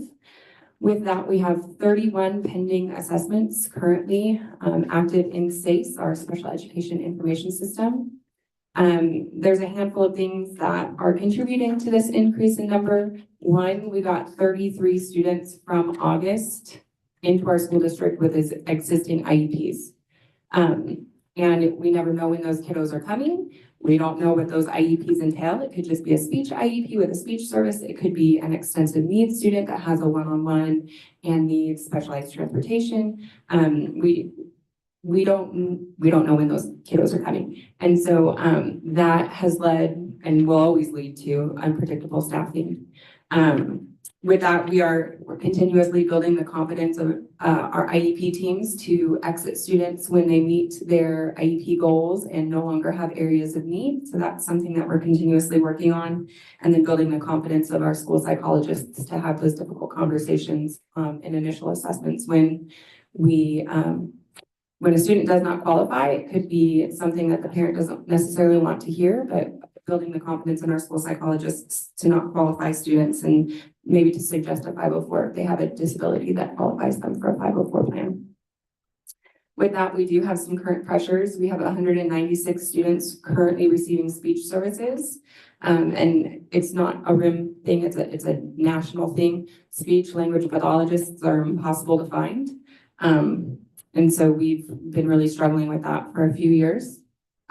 We also continuously hear and experience and witness just the increasing behaviors of students, not just students with disabilities, but there are some students with disabilities that have increasingly difficult behaviors. And so we do have a part-time BCBA who is at her to be a board certified behavioral analysis through a contracting agency, and she's at her capacity. She is 20 hours a week, and she's running across all of the sites. She now is at the high school for her first student assessment. She's predominantly at the elementary schools, but she's stretched thin. And then we also continuously work with the ed services side of the house on our SSTs and special education assessments. Really focusing on the MTSS teams, making sure that we have good plan, do, study, act cycles and inquiry cycles and research-based interventions to slow down the referrals to special education assessments. A little bit, and then the chart on the side is primary eligibilities for our 473 kiddos. We continuously, and it's a common theme that SLD, specific learning disability, is the #1 eligibility, primary eligibility. But I know I discussed this last board meeting. We are seeing, and it's across the SELPA board of directors for the SELPA, East Valley SELPA had the conversation just yesterday that students with autism was very low percentage 10 years ago. And now, we have 17% of our students with disabilities, their primary eligibility is autism. And so we're seeing a hike in that SELPA-wide and statewide. So any questions about this one? Okay. Here's my allotment. No, you didn't. Yes. This is something that I enjoy talking about because I am a data person. I call this, or I frequently reference this as our special education report card, but the real name is the annual determination letter. And the annual determination letter is a letter sent to superintendents and SELPAs once a year. And it's based on 17 special education indicators called the SPPIs. And I'll review what those are on the next slide. Some of the indicators are compliance-based and some of the indicators are performance-based. And they all have moving targets. So CDE published a graph that says at, 22, 23, this is your target for this indicator, and it either increases or decreases, like suspension decreases, CAS scores increase. So they all have moving targets. And our letters that we get are based on lag year data. So the letter that we just got on February 3rd was for the 23-24 school year. With this annual determination letter determines what compliance status and monitoring status we are placed in for CDE. There are 3 monitoring statuses, universal, which one school district in the state of California achieved. So it's nearly impossible. So it's nearly impossible to achieve universal. Targeted, they break it down into 3 subcategories: targeted level 1, targeted level 2, targeted level 3, and then intensive level 1, intensive level 2, and intensive level 3. We have been at targeted level 3 monitoring for the last 2 years. Our SELPA predominantly stays in that targeted level 2 or targeted level 3 area. There is one school district in our SELPA that last year was in intensive and they moved to targeted. And then vice versa, we had one district in our SELPA that was in targeted that moved into intensive, and it was because of a very small percentage. And I'll talk about that upcoming. With that, here are the 17 indicators. The first is graduation, which I know Jennifer, Ms. Whiteside discussed. We did drop in our graduation rate for our annual determination letter this year. We went from orange to red on the dashboard, but it attributes to that data piece of how the dropouts or the graduation rates were being recorded in CalPADS. So we predict to see an increase moving forward.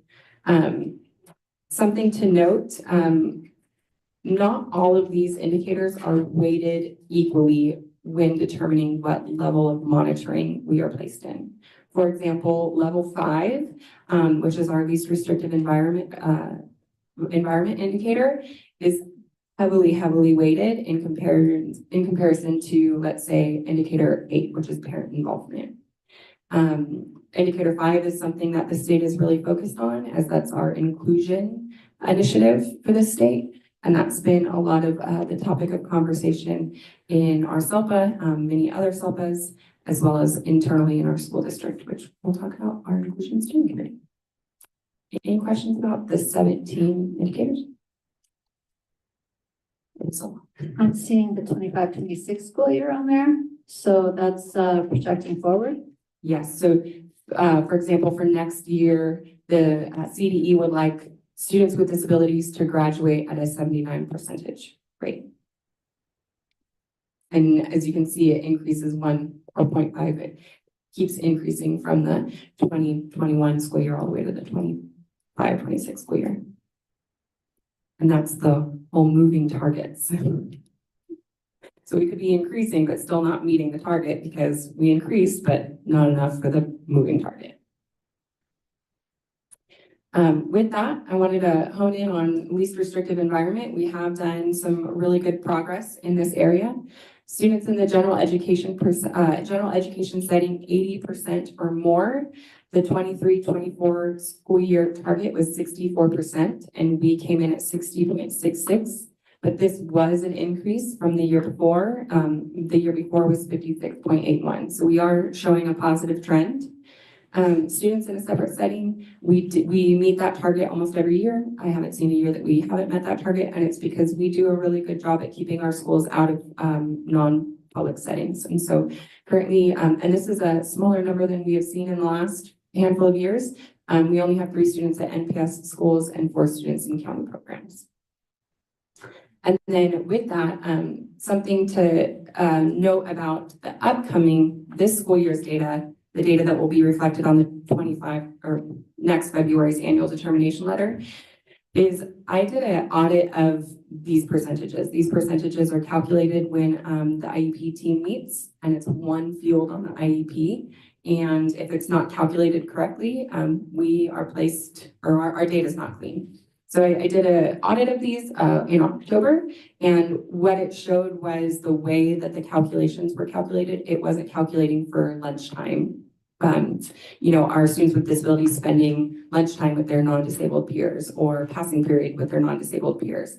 And so once we were able to do some training and provide our teams with some resources, we were able to make some corrections. And now when doing internal audits, those numbers look much more accurate. So we're hoping that the 24-25 school year annual determination letter coming out next February will be meeting target.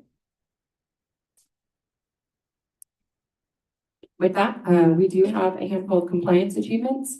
Our parent involvement percentage is 99.77, which exceeds the target. We have a 100% compliance achieved for Childfind, and then significant reductions of overdues. So our annual IEPs from 22 to 23 went from 44 overdues to 4, and then triannual overdues from 21 to 3. And these 2 graphs show it really well.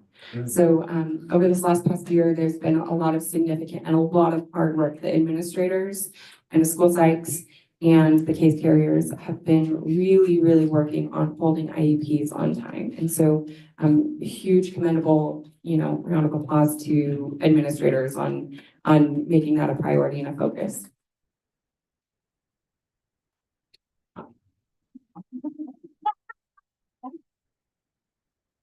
With that, we did also have some performance achievements.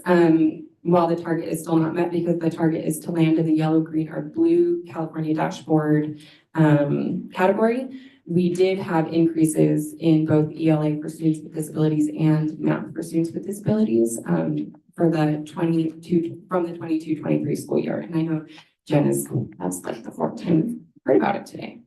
So it's good. For that too. Yeah. With that, we do have a handful of areas for growth. We are still focusing, and I know Ms. Whiteside referenced it, on early tier 1 and tier 2 interventions, really diving deep into the SSTs, student study teams. We did launch, it's called Beyond SST. It's a system that tracks the interventions that we are trying with SST teams to hopefully gather better data on, is the interventions that we're using for student study teams having an impact? So that's something that the elementary schools are using right now. And so that's something that we're continuously to focus on. Preschool LRE, which is what I referenced earlier. One school district in our SELPA went from targeted to intensive, and it was a very, very small thing that pushed them over. In conversing with our SELPA directors and program managers, we had less than 11 students in our preschool last school year. And so we weren't able, the data wasn't recorded. If at the time of fall collection on census day, we have more than 11 students in our preschool, our data will be reported and recorded, and it would likely push us into intensive because all of our students in preschool are in a separate classroom, in a self-contained classroom. They're not with their general education peers. And so that is something with, the preschools coming to our campuses in the near future, something to definitely consider is to make sure that our students with disabilities are incorporated with their non-disabled peers. With that, just the continuous development of proactive systems, making sure that our educational specialists are having focused time with our general education teachers. And I know that Ms. Whiteside and her TOSAs have been doing a phenomenal job at including the educational specialists on those guaranteed and viable curriculum days. I've heard nothing but positive feedback from our educational specialists on how important that collaboration time is with their general education peers. This year, a frustration in the past is that our 5th to 6th graders and our 8th to 9th graders have really tough transitions. And our beautiful, wonderful, amazing MPH team has to do all of those transitions because they get the 5th graders and they're pushing the 6th or the 8th graders up to the high school. And so they're inundated with transitions, and it's a lot of moving pieces towards the end of the year. And so something that we are going to launch this year is we're going to have a full release day for MPH teachers. And we have portions or a schedule where 3 elementary school teachers will zoom in with the MPH teachers and talk about each 5th grader going to MPH. Talk about what services they need, what are their goals, what would their best calendar be like or schedule be like, who will be their case manager, so that when the school year starts, those aren't still questions up in the air. And so we're really hoping for much more smooth transitions for our 5th to 6th grade and our 8th to 9th grade students this year, with that proactive system being put in place. Is that transition support strictly for special ed students, or is that for all students? We are having our special education team come together. So, and then something to note about that, previous law was that when a student turned 16, they had to have what was called an individualized transition plan in their IEP, which focused on what they wanted to do post-secondary. With the AB 438, that now says by the time they enter high school, they have to have that in their IEP, which then puts the writing of and developing of these individualized transition plans on the 8th grade teachers. So we partnered with East Valley SELPA and we did a whole day training on the ITPs last week, 2 weeks ago. And the second half of the day, Rim High School teachers came and met with MPH teachers and talked about what assessments they use for transition goals and services and what those services look like at the high school so that the MPH teachers can truly tailor and write those individualized transition plans. Because the 8th grade teachers were writing them, but the high school teachers were really implementing them. So, and then we did transition to a new IEP system. WEB IEP retired, and we got SACE, which most of California uses SACE, and it's been a really good system, but it has been a big learning curve. And so we still have a lot of questions surrounding that, but we have found a lot of really good resources, and the SACE help desk responds within like 15 minutes. So once teachers figured out that they answer questions really quick, we've actually seen an uptick in SACE help desk tickets. So with that, my last 2 slides are focused on the Inclusion Steering Committee. We had our first steering committee a handful of weeks ago, and both Ms. Whiteside and I were there, and we had 2 East Valley SELPA program specialists help with that. And I went in very nervous, a lot of anxiety because I knew it was a really difficult conversation. A lot of different mindsets about what inclusion is and what inclusion is not, and a lot of different experiences throughout our district with inclusion. And so what we really focused on was mindset. We looked at the results pyramid, and that pyramid says our experiences create our beliefs, and those beliefs drive our actions, and our actions create our results. And we cannot put new actions on poor experiences with current beliefs and expect new results. And so we really focused on what experiences have we all experienced in terms of our experiences with inclusion, and what are our current beliefs surrounding inclusion. So really focusing on the mindset, and through that we were able to all come together and agree on a mission statement for inclusion. And the 3 catch lines are inclusive partnerships, safe learning, and supportive collaboration. And so with that, something that this committee is really focused on doing is we plan to come up with a cohesive K-12 inclusion roadmap, which entails recommendations of how are we going to have a cohesive K-12 inclusion roadmap. With that, we also are going to go to Arcadia. Arcadia is a demonstration district for supporting inclusive practices. They, K-12 have really good inclusion models, and so we're taking a team of 12 to Arcadia, which is funded through a grant for those sub-release days on March 11th. And then we'll be able to bring that experience back to the Inclusion Steering Committee, talk about what we saw, talk about what we learned, and it will help us develop our recommendations for that K-12 cohesive inclusion model. And that's where we are with special education. Any questions? No, I'm just excited about the reduction in overdue annual IPs and the triennial. I'm really excited because we were several years ago, Mr. Storm came in and we were really out of compliance. So I'm just really appreciative of the work that you guys have done to really get that number down.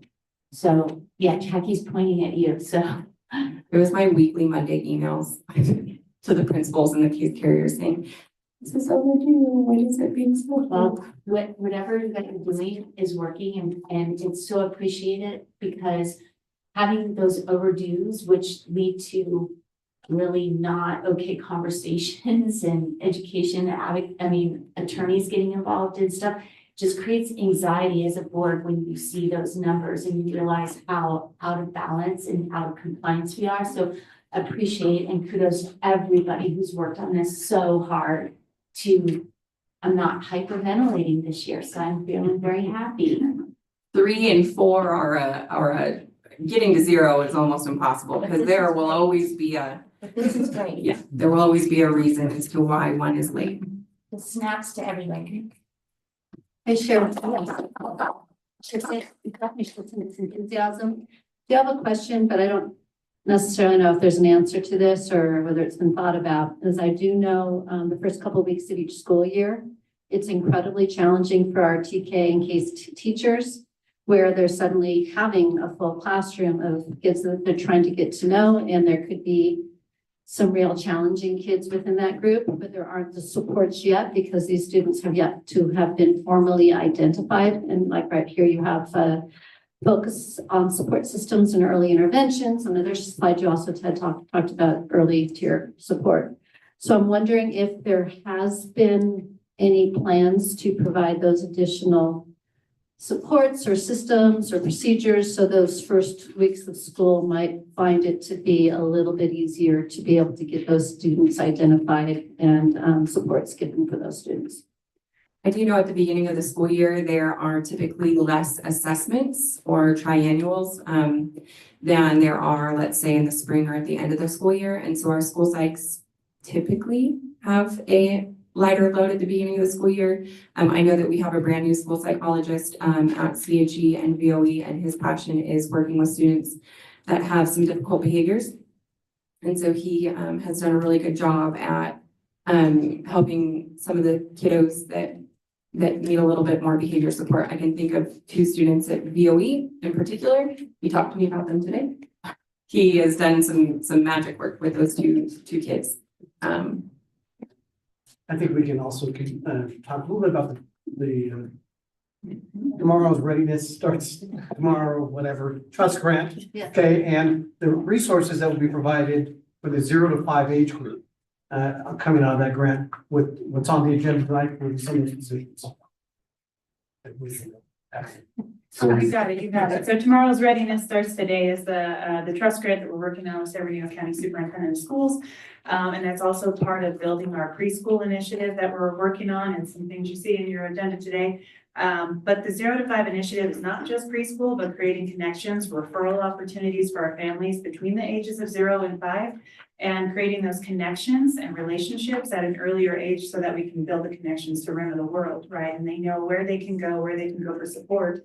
And that's through our partnership with the early ed director at San Bernardino County Superintendent of Schools. Dr. Smith has really been helping us support those initiatives and get some things up to the mountain that we know exist in. Cool. Yeah. A couple of questions. So first, before you mentioned preschool, I was wondering how close we were from moving from, how close we might be from a targeted 3 to an intensive 1 or worse. About 1 or 2 preschoolers.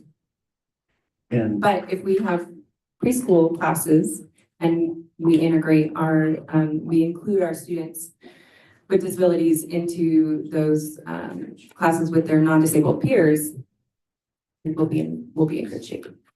And in the past, did we target special needs students? Is that just because our preschool was more appropriate for special needs students? What got us to that place?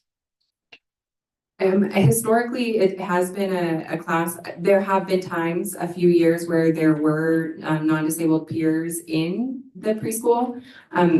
From my 5 or 6 years here, maybe Jenny, you have more history. It has been a special day class for students with disabilities. And we have had 1 classroom.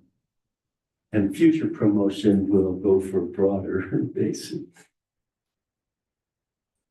And this annual determination letter is relatively a newish thing. So it's really highlighting the need to have inclusive settings for our preschoolers. And then can you tell us who's on the inclusion committee? There are so many people on the inclusion committee. We have a handful of elementary school teachers. We have general education teachers, Cindy McCook's on our committee. We have special education teachers at the elementary level. We have a healthy representative of the middle school. We have 4 or 5 middle school teachers. And then we have a very, very healthy representation from the high school. We have Mr. Keeney, who's on the committee. We also have 4 general education teachers and 3 special education teachers from the high school. How much experience is there within our school district of inclusion, past experience? Yeah, and we have, that's something that we focused on our first meeting for the Inclusion Steering Committee, is each site or grade level was able to separate out in groups and and illustrate and paint a picture for the rest of the district of what does inclusion look like at Rim High School? What does inclusion look like at Valley of Enchantment? Because it is vastly different. And so it was a really eye-opening experience because the, Valley of Enchantment didn't know what inclusion looked like at the high school, and the high school didn't know what it looked like at MPH. And so it was a really good experience for each of the different levels to understand the different models and then realize, oh, the transitions are difficult for our kiddos.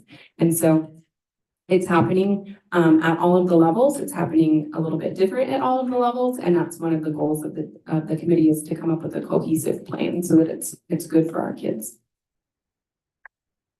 I'm interested and it's, I guess in some ways sad, the number of students that are coming in with autism and how that's growing. I think, unfortunately, I think it appears it's going to grow and be a growing need. And those kids have a challenging life that they're facing. Thank you for all your work and all the people that work with you. Thank you.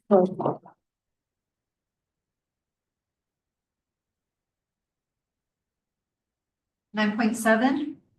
Yes. 9.7, Business Services, update of budget and enrollment report by Jenny Haberlin, Chief Business Official.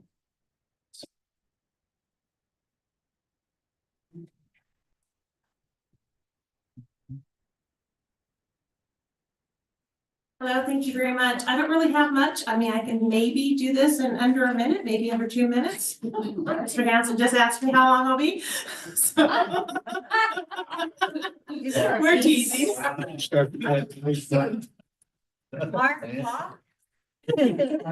he'll get me back for that later, but it's all in fun. It's all in fun. So, because I normally can go really long, so the joke's really on me. So but really, we don't have much budget because we did talk about it a bit last board meeting, and the next board meeting, which is just a couple weeks away, we'll be presenting our second interim financial report, which will include updated budget projections with the governor's budget and some outlook on what we might expect as the governor prepares to issue our May revise, which will build the 25-26 budget on.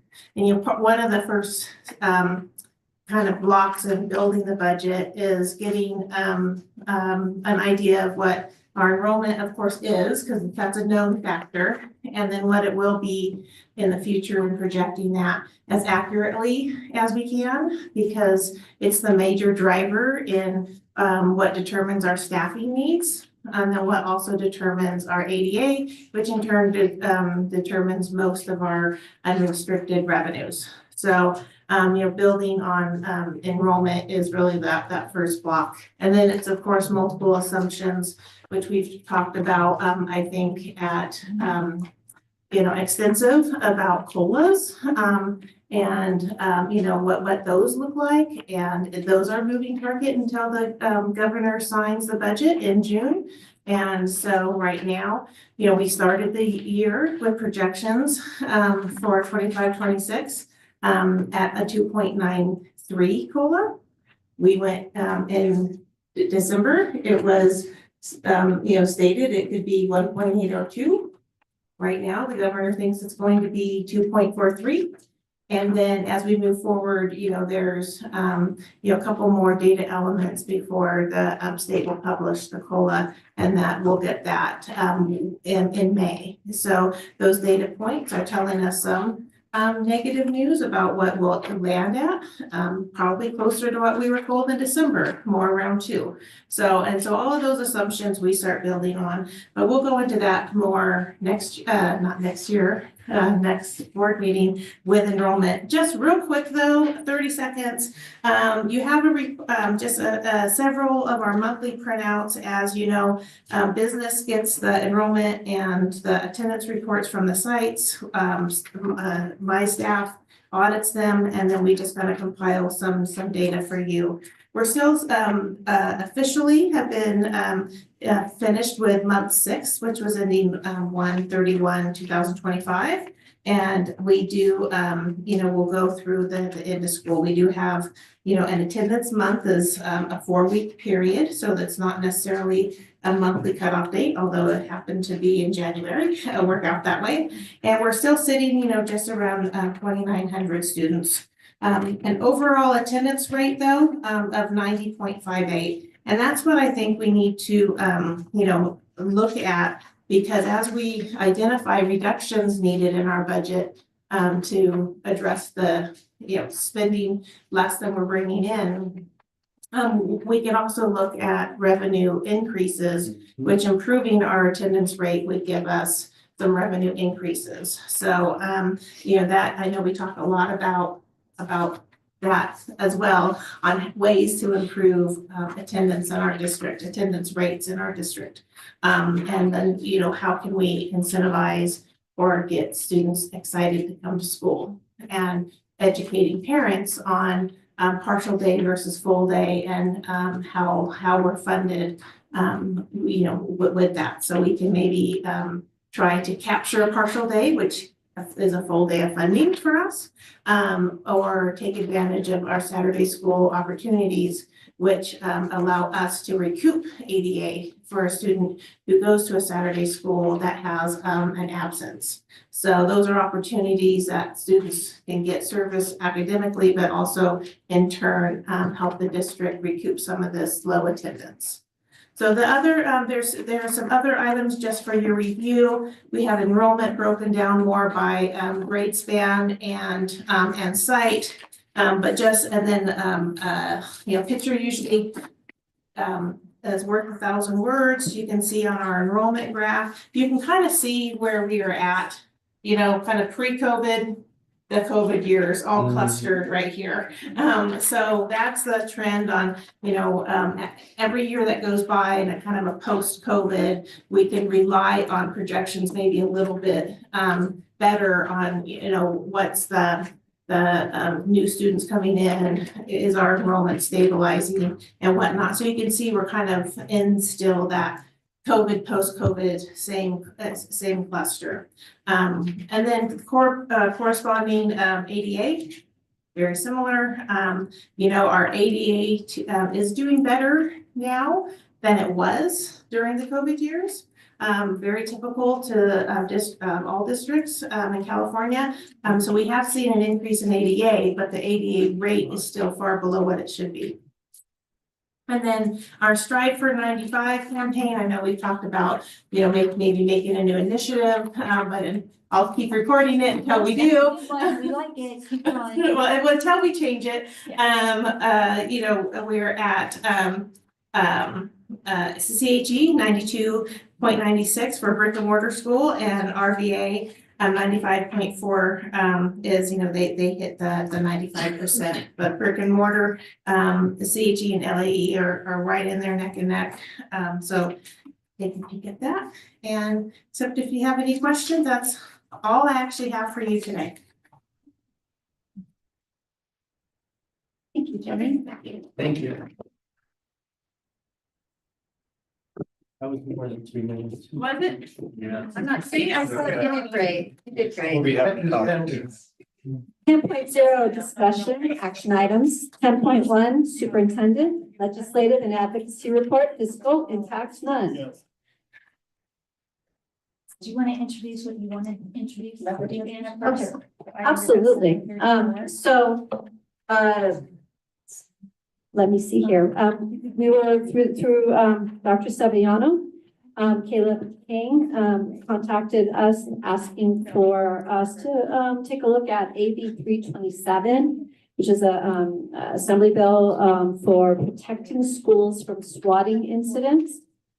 Swatting, if I imagine y'all have done your reading up on it, but as far as swatting is concerned, it's a recent phenomena of people doing bad things, calling legal authority to be able to then saying that there is some sort of an emergency happening somewhere, necessitating legal law enforcement to go into high gear and go to that location to be able to make sure that they're able to handle whatever bad things have been reported when actually nothing bad has been going on.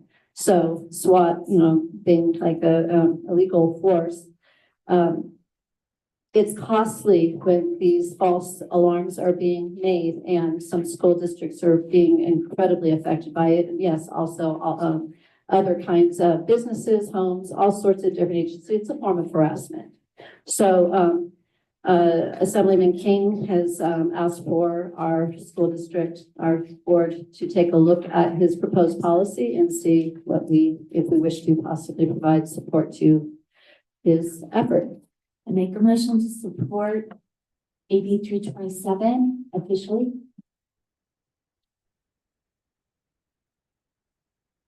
Is there a second? Then we can have discussion, guys. Well, we don't have a resolution in favor of supporting. That's true. That's So- need to agendize that, wouldn't we? Well, I'd say at this point, this is a discussion and an action item, so we could, Ask for it to be forward, that we have supported, and then we can move back to resolution. so is there, and so in terms of being able to discuss supporting it, we can, as a discussion and an action item. Second. Okay, thank you, Bill. So let's have further discussion. Any thoughts? 2 thumbs up. There you go. Alrighty then, if we wish to put forward some sort of a resolution, I think that would be the vote right here is moving forward as far as the resolution. So end of discussion, I'm going to call for a vote for us to move ahead with, putting together a resolution for us to Support. in support of AB 327. 327. Thank you. All in favor? Aye. All opposed? That motion passes unanimously. We'll be having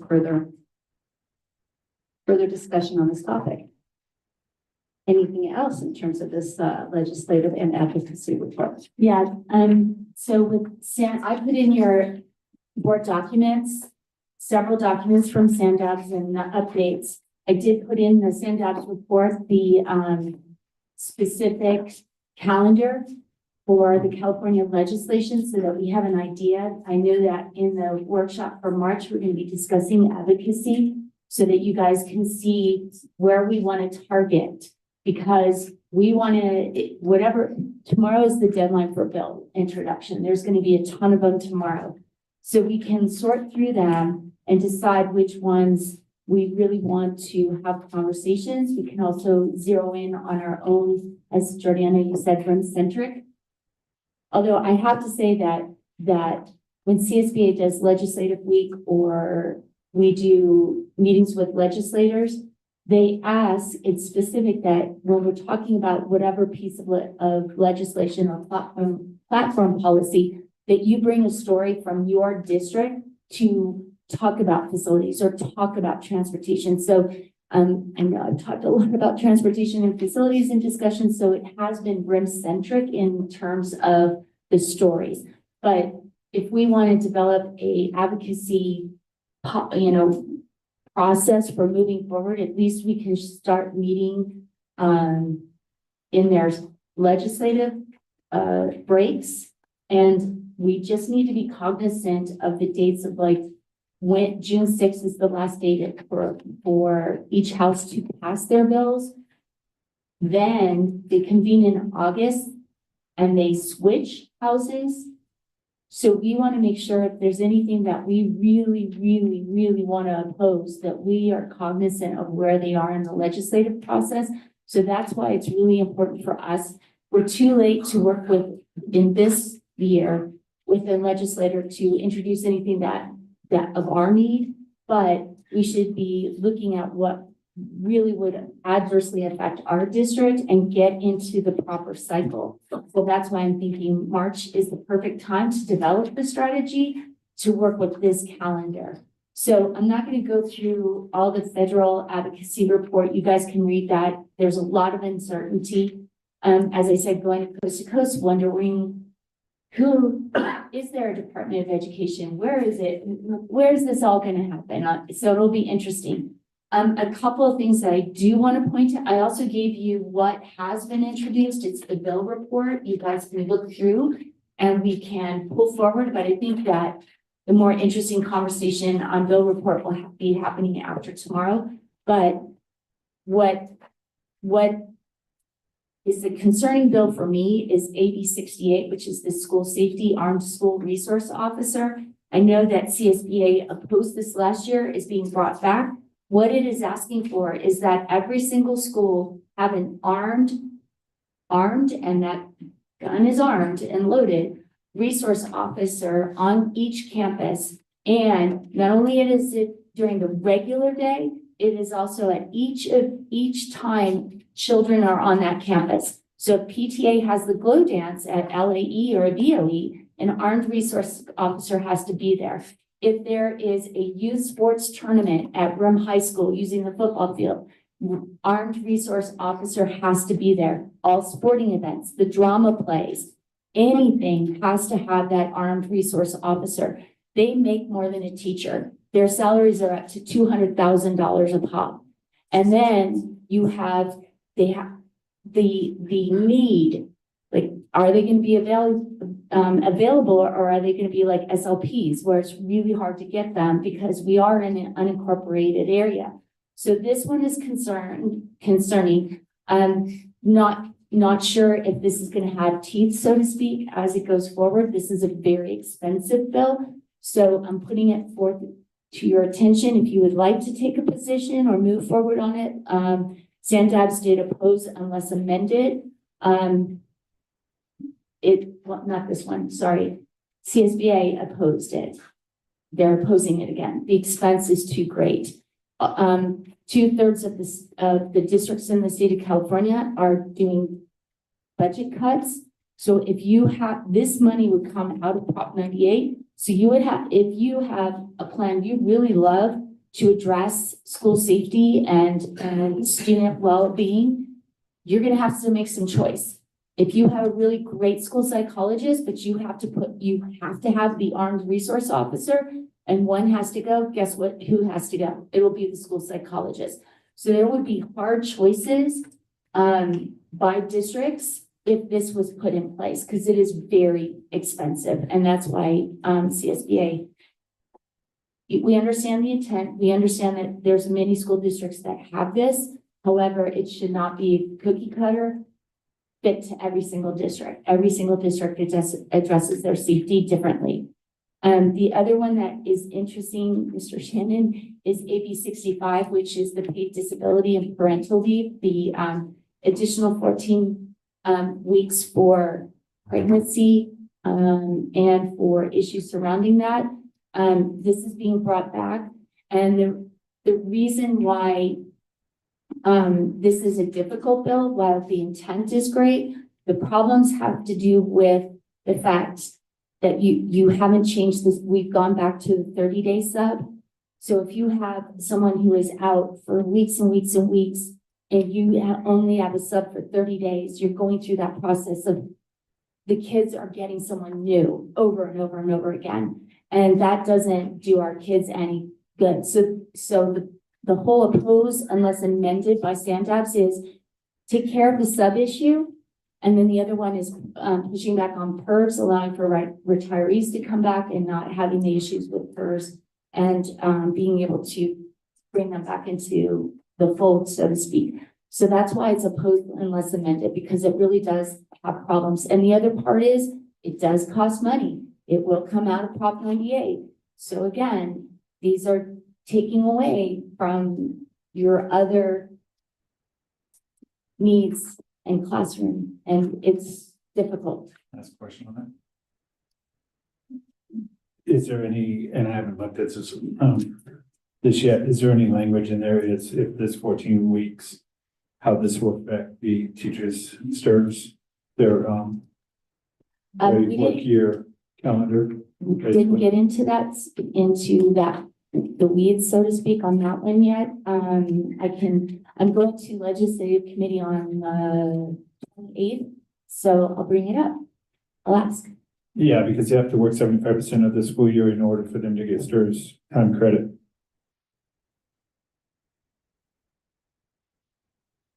So I wanted to bring that up because It has emotionality to it, and it sounds like a great thing to support the teachers. However, there's pieces that need to be put in place so that the students are not harmed. Thank you. So. And then the other things is that we're gonna see bills on AI. They're already coming in, concerns about, the inappropriate use of AI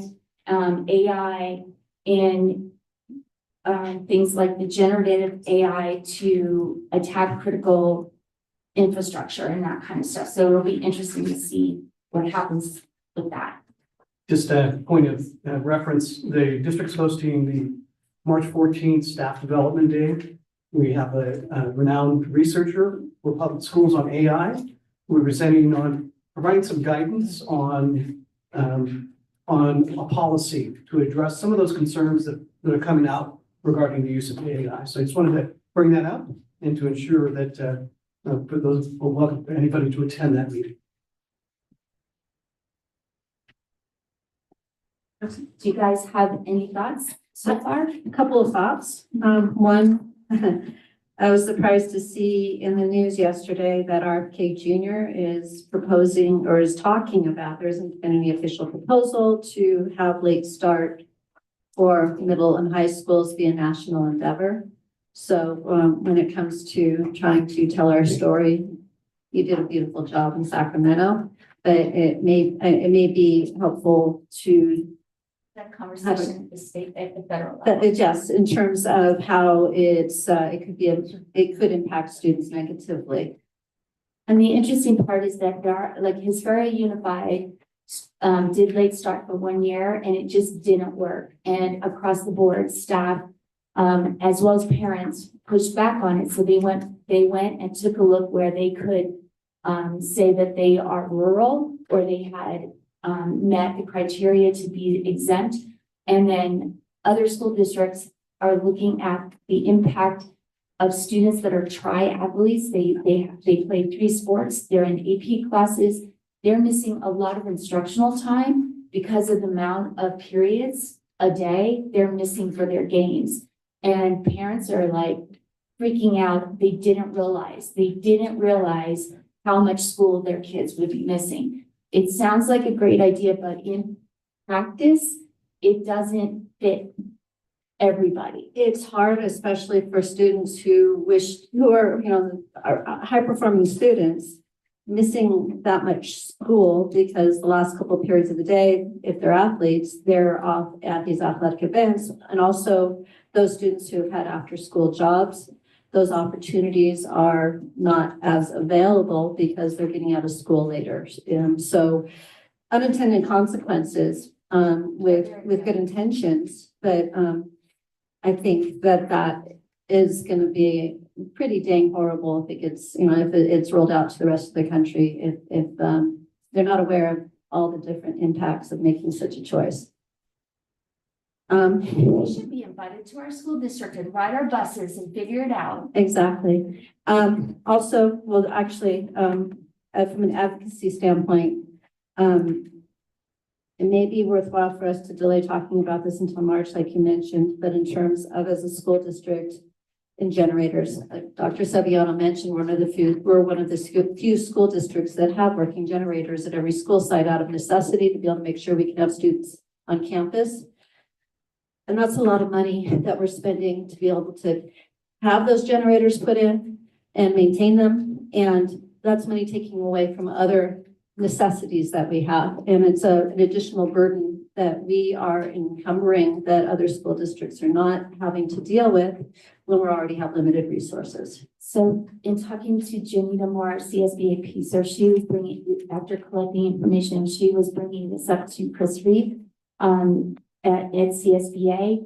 So she's asking to hold up on going full force on generators until and that's where I know you had talked to Jonita and independently I'd spoken to Janita, and then we were. I don't want to step on your toes. And we're both doing the same thing and we couldn't, because of Brown Act, we can't have this conversation.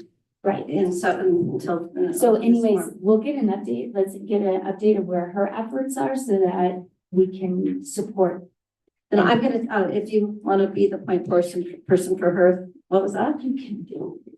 And I'm good either way. I just don't want to have to split her time. Well, Sarah, the 28.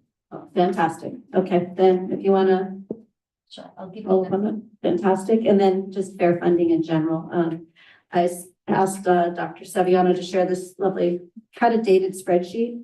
And it really struck me how much within our county, how much more we spend on transportation per student. And our expenses are so much higher and our income tends to be so much lower. And again, it's really punishing. And that's why I end up with the transportation talking point every single time. Yes. Anybody else want to chime in? Okie dokie. Then moving on, 10.3 superintendent. Actually, no, 10.2 superintendent approval to vote for up to 5 candidates for the 2025 California School Boards Association CSBA Delegate Assembly for Subregion 16-B Fiscal Impact None. We need to select the 5 so we can go ahead and determine which 5 we wish to have before we go ahead. Let's go ahead and move on to discussion, and then we'll go ahead and grab a motion and set, once we have those proposals made. So everybody has a packet.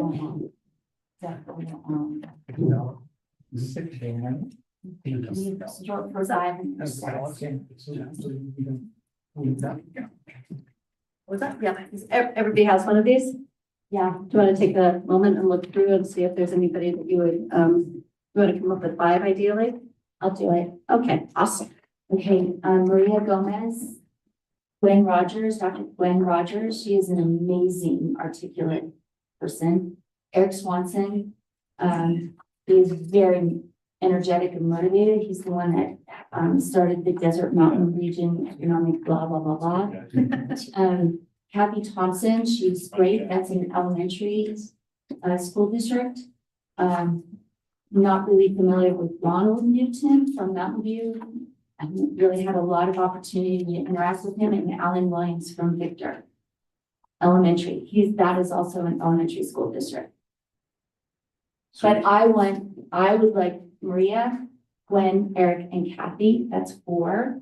I'm torn between the last one. And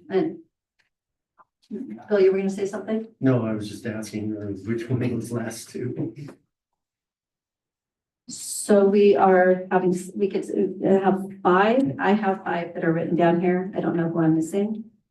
I've got Gwen, Eric, Maria, Kathy, and Alan. I didn't make a bet. It's a coin toss for me between Ronald and Alan. Okay.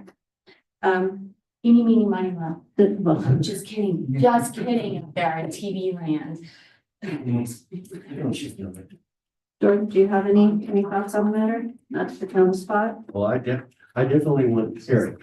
Yeah. Oh, yeah. Here you go. That was a mover and shaker. Yeah, no, that was, it was hanging out with him at CSBA. Oh, yeah. Had a chance to experience him. That was really good. I mean, you could determine area.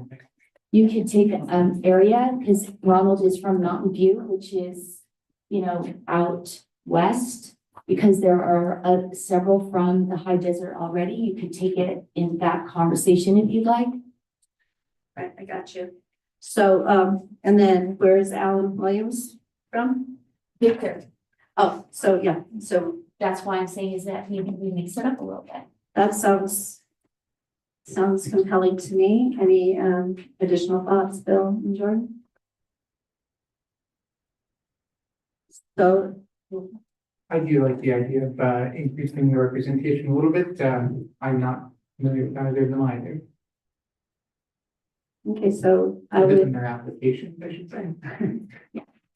I would love a motion to have us, let me see, what is the word, to vote for us as a body to vote for Gwen Rogers, Eric Swanson, Maria Gomez, Kathy Thompson, and Ronald Newton for as candidates for the 2025 California School Boards Association Delegate Assembly for Subregion 16B. Do I have a motion? So moved. Second, anybody? I'll second. His Seconded. mic's on, so this is so sick. Is there any further discussion? I'll say that, that I did like his emphasis on increasing funding, particularly around STEAM. That was kind of cool. And he's a lawyer. Yeah.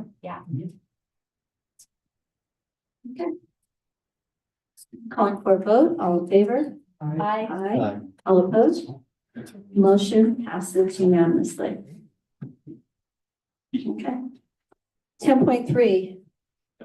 Superintendent, consideration and approval of the first reading of the board policy 7310, naming a facility. Board policy was submitted for revisions by CSBA and reviewed by the administration. Fiscal impact none. So moved. Cindy? Second. Bill? Any discussion? Calling for, I was just gonna say, appreciate the time and effort. me too. Calling for a vote, all in favor? Aye. Aye. All opposed? Motion passes unanimously. 10.3. 10.4. 10.4, Personnel Services, approval of the coordinator preschool job description, fiscal impact approximately $100,000. Budget source unrestricted and restricted general funds, personnel, various accounts, grant funds. Motion, So moved. Bill? Second. Cindy? Any discussion? Calling for a vote, all in favor? Aye. Aye, all opposed? Motion passes unanimously. 10.5, Personnel Services, approval of the preschool site lead job description, fiscal impact approximately $50,000 per position, budget source, unrestricted and restricted general funds, personnel, various accounts, grant funds. So moved. Bill? Seconded. Jordan, any discussion? Can we get someone for 50,000? The interview process, so we'll find out. I was contacted today, personnel was contacted today about the coordinator. We're gonna be speaking with somebody on Monday. But we feel very confident that we'll be able to fulfill these positions. Thank you. Okay, calling for the vote, all in favor? Aye. All opposed? Motion passes unanimously.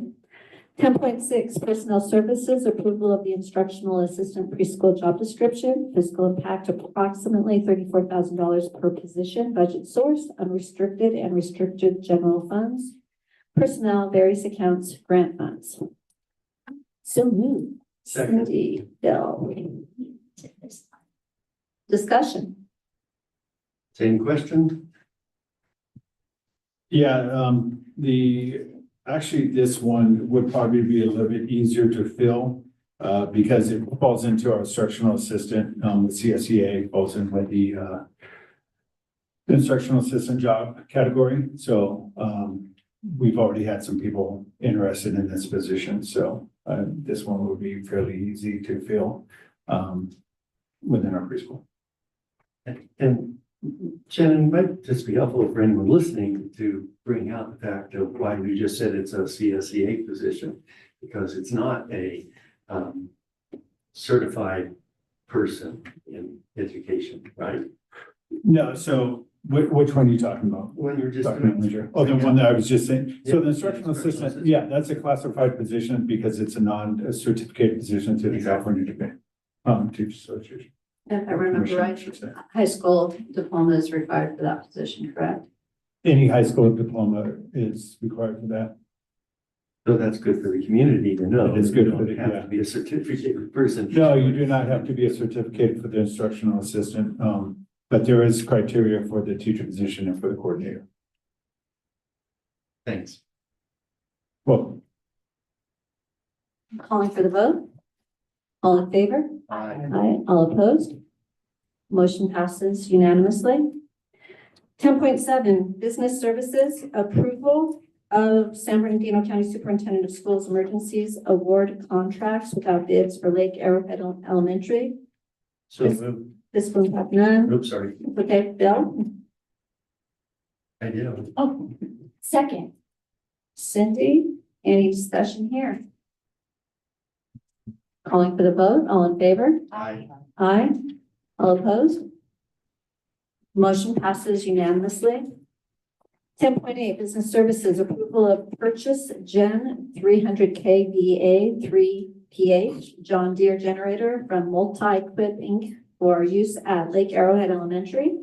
Fiscal impact $172,681.37. Budget source unrestricted general fund. So moved. Bill? I need to think about this one. I'm just joshing you. I'm seconding it. And now I don't think we should do it. I don't think we should give something to Lake Arrowhead. Yeah, I don't think they need a generator. I don't know if I'm gonna call for discussion. No, let's just go to the vote.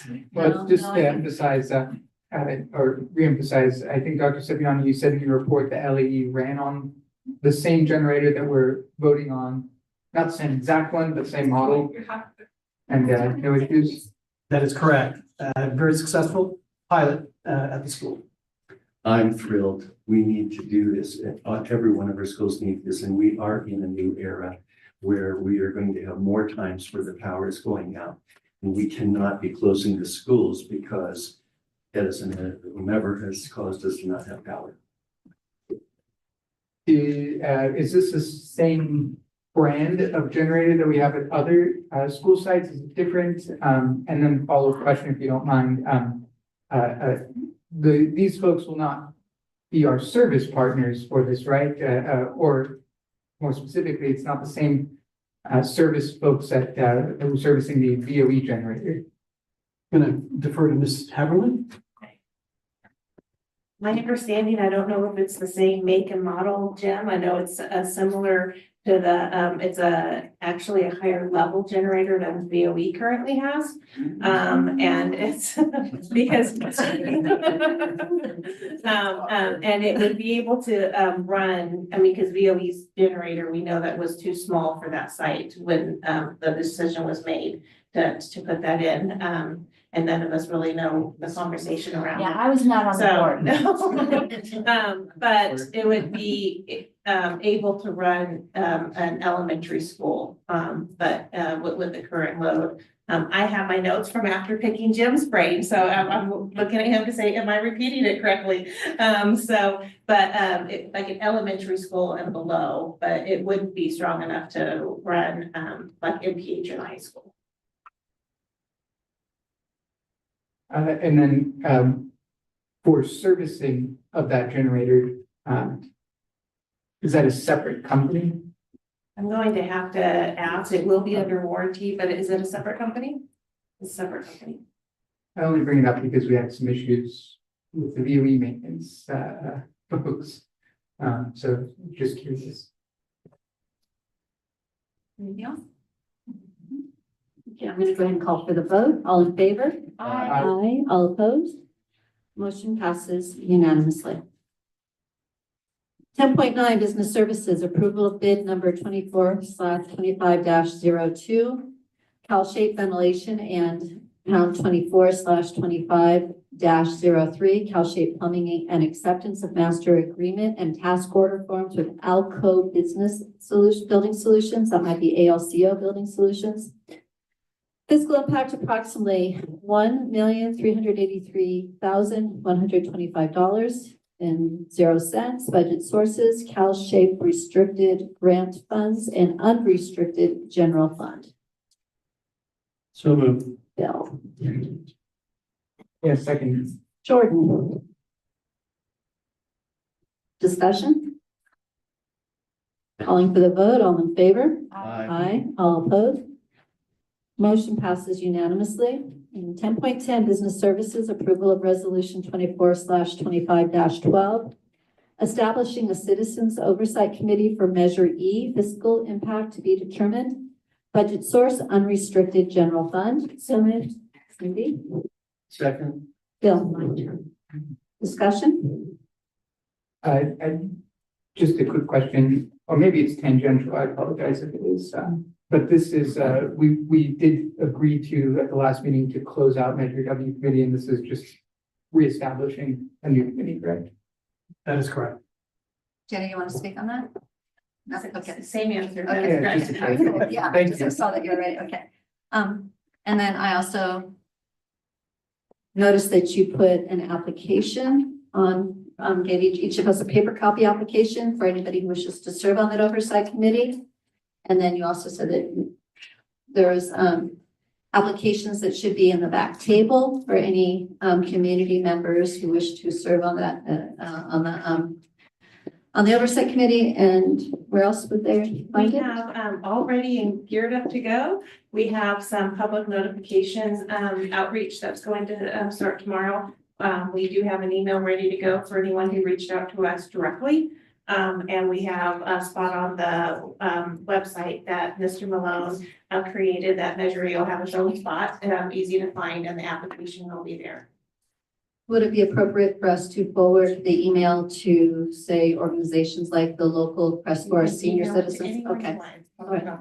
Okay, Yeah, and the parents wear, yeah. and it'll be available through Parents Square. We can forward it as well to the Measure E committee to get it on their Measure E site. Absolutely. If somebody would take care of putting it onto the Measure E website. Someone with the power to log on and do that for us.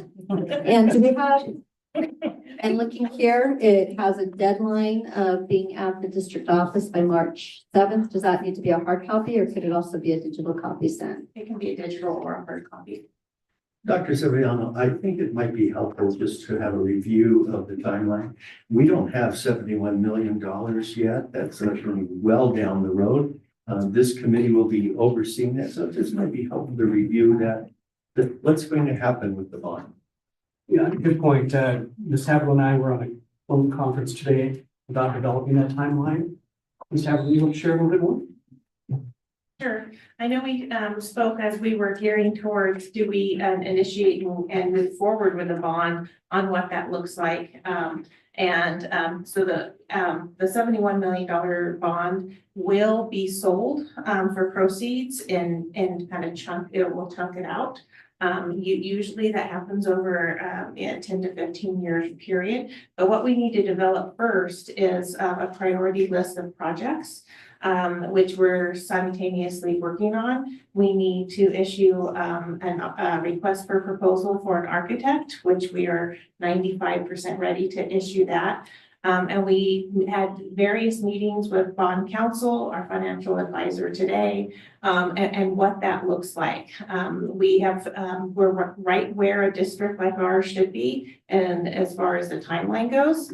And what that also entails is, working towards putting budget numbers to that initial project list, because we do not want to sell. You don't pass a bond and just all of a sudden have $71 million in our bank account. We have to sell those bonds. And so we have to look at interest rates. We'll be working with Standard & Poor's to get a credit rating schedule. And we'll have to realistically identify budgets to those projects, because we do have to use the 85% of the proceeds within 3 years of when we issue the bonds.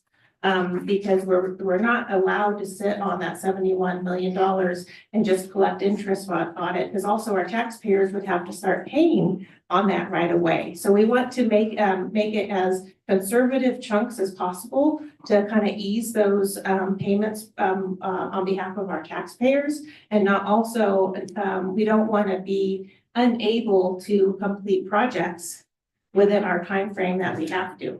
So we've already, we talk, I think, daily and weekly about it. We have consultants that will be on board to help us wrap up our facility master plan. That's required to have some tweaks to it with Prop 2. That does not prevent us from moving forward, because we wouldn't actually need that completed for a couple of years, actually, because you submit that completed plan when you request funding. And so we'll be really working with an architect, looking at kind of like a, phasing in, I'm sure several board meetings on what projects look like, renderings, yeah, and because that's some of the fun stuff, and start putting budget numbers to that. And then we'll just kind of we'll want to strategically chunk it out to be able to realistically complete the projects and be mindful of interest rates at the same time. How much do we have to pretty much hold to the facilities master plan that was publicly announced online with the vote? The facility master plan was written, knowing the language in Prop 2. I mean, I think we enlisted a real pro at it. We've been really happy working with him. And thank you, Dr. Siviano, for that contact too. And he wrote the plan already knowing some of the pending language that was coming with Prop 2. So, and it's also vague enough to really have, if we start a project and there's unforeseen circumstances, we have that at Rib High modernization, that, you know, you open a wall and sometimes you don't know what you have if you haven't opened it, the wall in 50 years. So it's broad enough and vague enough to address those unforeseen circumstances, but it also identified over $114 million worth of projects, and we only sold $71 million worth of bonds. Right. And we have about $14 million of matching funds that we're eligible for at the state to, and we're trying to maximize grants wherever we can. CalShape is one of them. One of the CalShape assessment tools will be able to be utilized by an architect that we hire, so there's not going to be a duplication of efforts there. And so we're going to try to, the COPS are one source that we are doing some work at COPS, so we won't have to use bond dollars for some of those. So we'll maximize as many matching possibilities as possible. I haven't followed the news on this, but has the state said anything as to how those funds that from the state bond that are going to be affected by the fires, by the schools that were destroyed? I don't think I have a good enough, I wouldn't be able to answer that, Okay. I think, as well, off the top of my head without having prepped for that. Yeah, I did attend a workshop related to that. There are some priorities that will be considered for some of those schools who suffered damage or completely lost Right. schools during the fires. So the advice we were given is to try to submit your projects, the sooner the better. And what else do we have to do to get ready to submit? We will be meeting with our consultants on modernization to really look at those projects that are eligible, and then to develop a timeline for those. We still have not received the guidance from top two, so we're still waiting on that. And we're not expecting full guidance with Prop 2 for a minimum of 3 months. So that's, you know, we jumped on, you know, we hit the ground running real fast with our consultants. We got, I think, on their client list, one of the first in lines because we, you know, we're doing a lot of school districts pass bonds. So you know, that's several months away on knowing exactly those nuances under Prop 2. I also want to share that many school districts have not even, because the guidance is to develop the master plan, many school districts have not done that work. So we're further ahead in that regards. Stay ahead, please. And so just guesstimate, Jenny, when might the first project start? If we were to say to the community, here's when you might see something, when might that be? That's a loaded question. But what I can tell you is that we've already started identifying needs on more the operational side between Mr. Zimmer and I. It's more Mr. Zimmer. He's and his hard work on some that's not necessarily classroom. But just so we can kind of be ready to, you know, with more of our equipment at the sites on an infrastructure level. But what we are bringing a agenda item next month to discuss that in more detail, what we can, possibilities that we can do. I didn't want to jump ahead with knowing that another agenda item's coming. Okay, so what about, Jim's not gonna like this, but what about like the quote unquote easy projects, like replacing the carpet, the really nasty carpet? No, we can't do that? We really have to wait, and we talked about that too. We are starting to, what are those easy projects that wouldn't even require DSA? So Exactly. we're going to be working on that, but we really aren't prepared to bring it to a board level for approval yet. But when you think of carpet and even roofs, we have electrical needs at every single school site. We have HVAC needs at every single school site. So we're not going to probably break into a wall or break into a ceiling but have done the carpet first. Because knowing that so we have to also Oh, plan. look at Jim. Look at him smiling now. You got a plan. Wow. Well, because I missed him. He helped me get it. So we worked good together. So I mean, we have to really plan. That's why we were really strategically working on this comps and cow shape, because we don't want to do something, even if it's not our money, if it's grant money, and then have to just rip it out in 2 years when we're doing a modernization. We want to stretch our dollars. So we have to be mindful of, yes, maybe we can do carpet, but if we're going to have to touch the ceiling, why do carpet now? So we are having those conversations. Sequencing. Yeah. Yeah. I have a question about our bylaws here that are being proposed. I brought it up last time, but 5.4, the term, no one shall serve more than 3 consecutive terms. So that's 6 years. So at 6 years maximum over, say, 20, 30 years, are we concerned about that pool of potential citizens? No?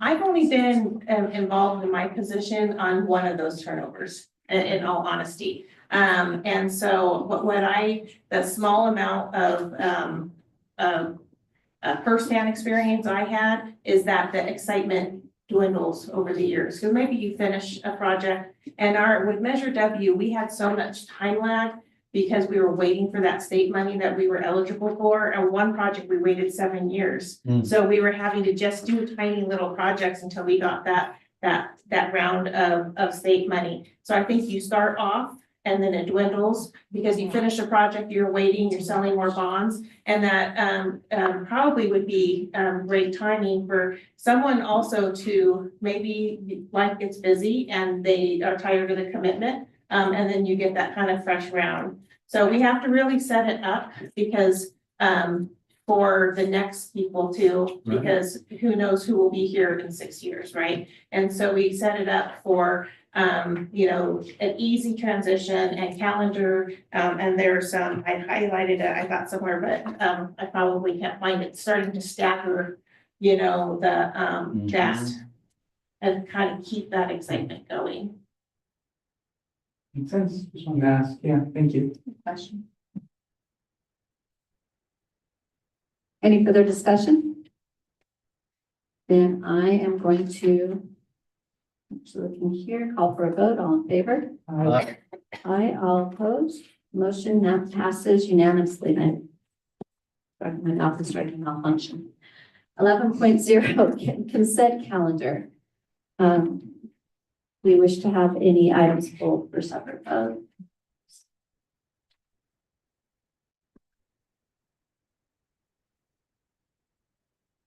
I'd like to remind everybody that for item number 11.4, we earlier in the meeting, or we went to closed session, we revised that agenda item, so there is an updated personnel page.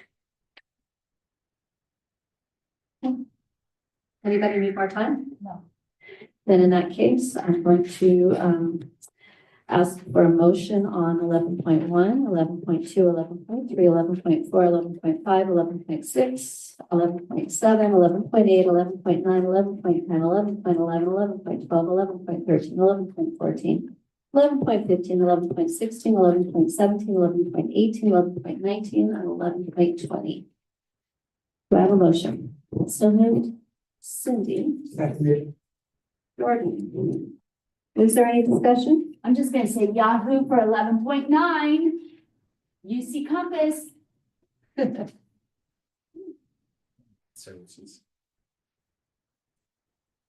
Say Yahoo for all of the student activities going on. Yeah, and of course fight on, but I didn't want to be obnoxious. Thank you.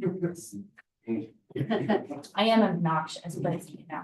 Okay, I'm calling for, actually, any other discussion? We call for the vote. All in favor? Aye. All opposed? Motion passes unanimously. I'm gonna skip 12 for the 13.0 governance team future agenda items planning. 13.1 time allotted for the Board of Trustees to request agenda items for future meetings. Do I have any? I have one for hopefully in May or June for us to have a calendar to vote on our new student rep for the following, for the 25-26 school year, depending on what works for the ASB. Because we're dark in July. No, either May or, I was gonna say, or it could be late May, depending on when we have our meetings in May. Those things, depending on what CSBA, when they do it, to get it done as soon as possible. Oh, the CSBA board meeting trainings? Yeah, just, They're in like July, in August, really August. okay. And any others? Okay, 14.0, future meeting dates, regular board meeting, March 13th, 2025, 4:00 p.m., closed session to 5:30 p.m., open session, 24740 Samaritz Way, Crestline, California, 92325.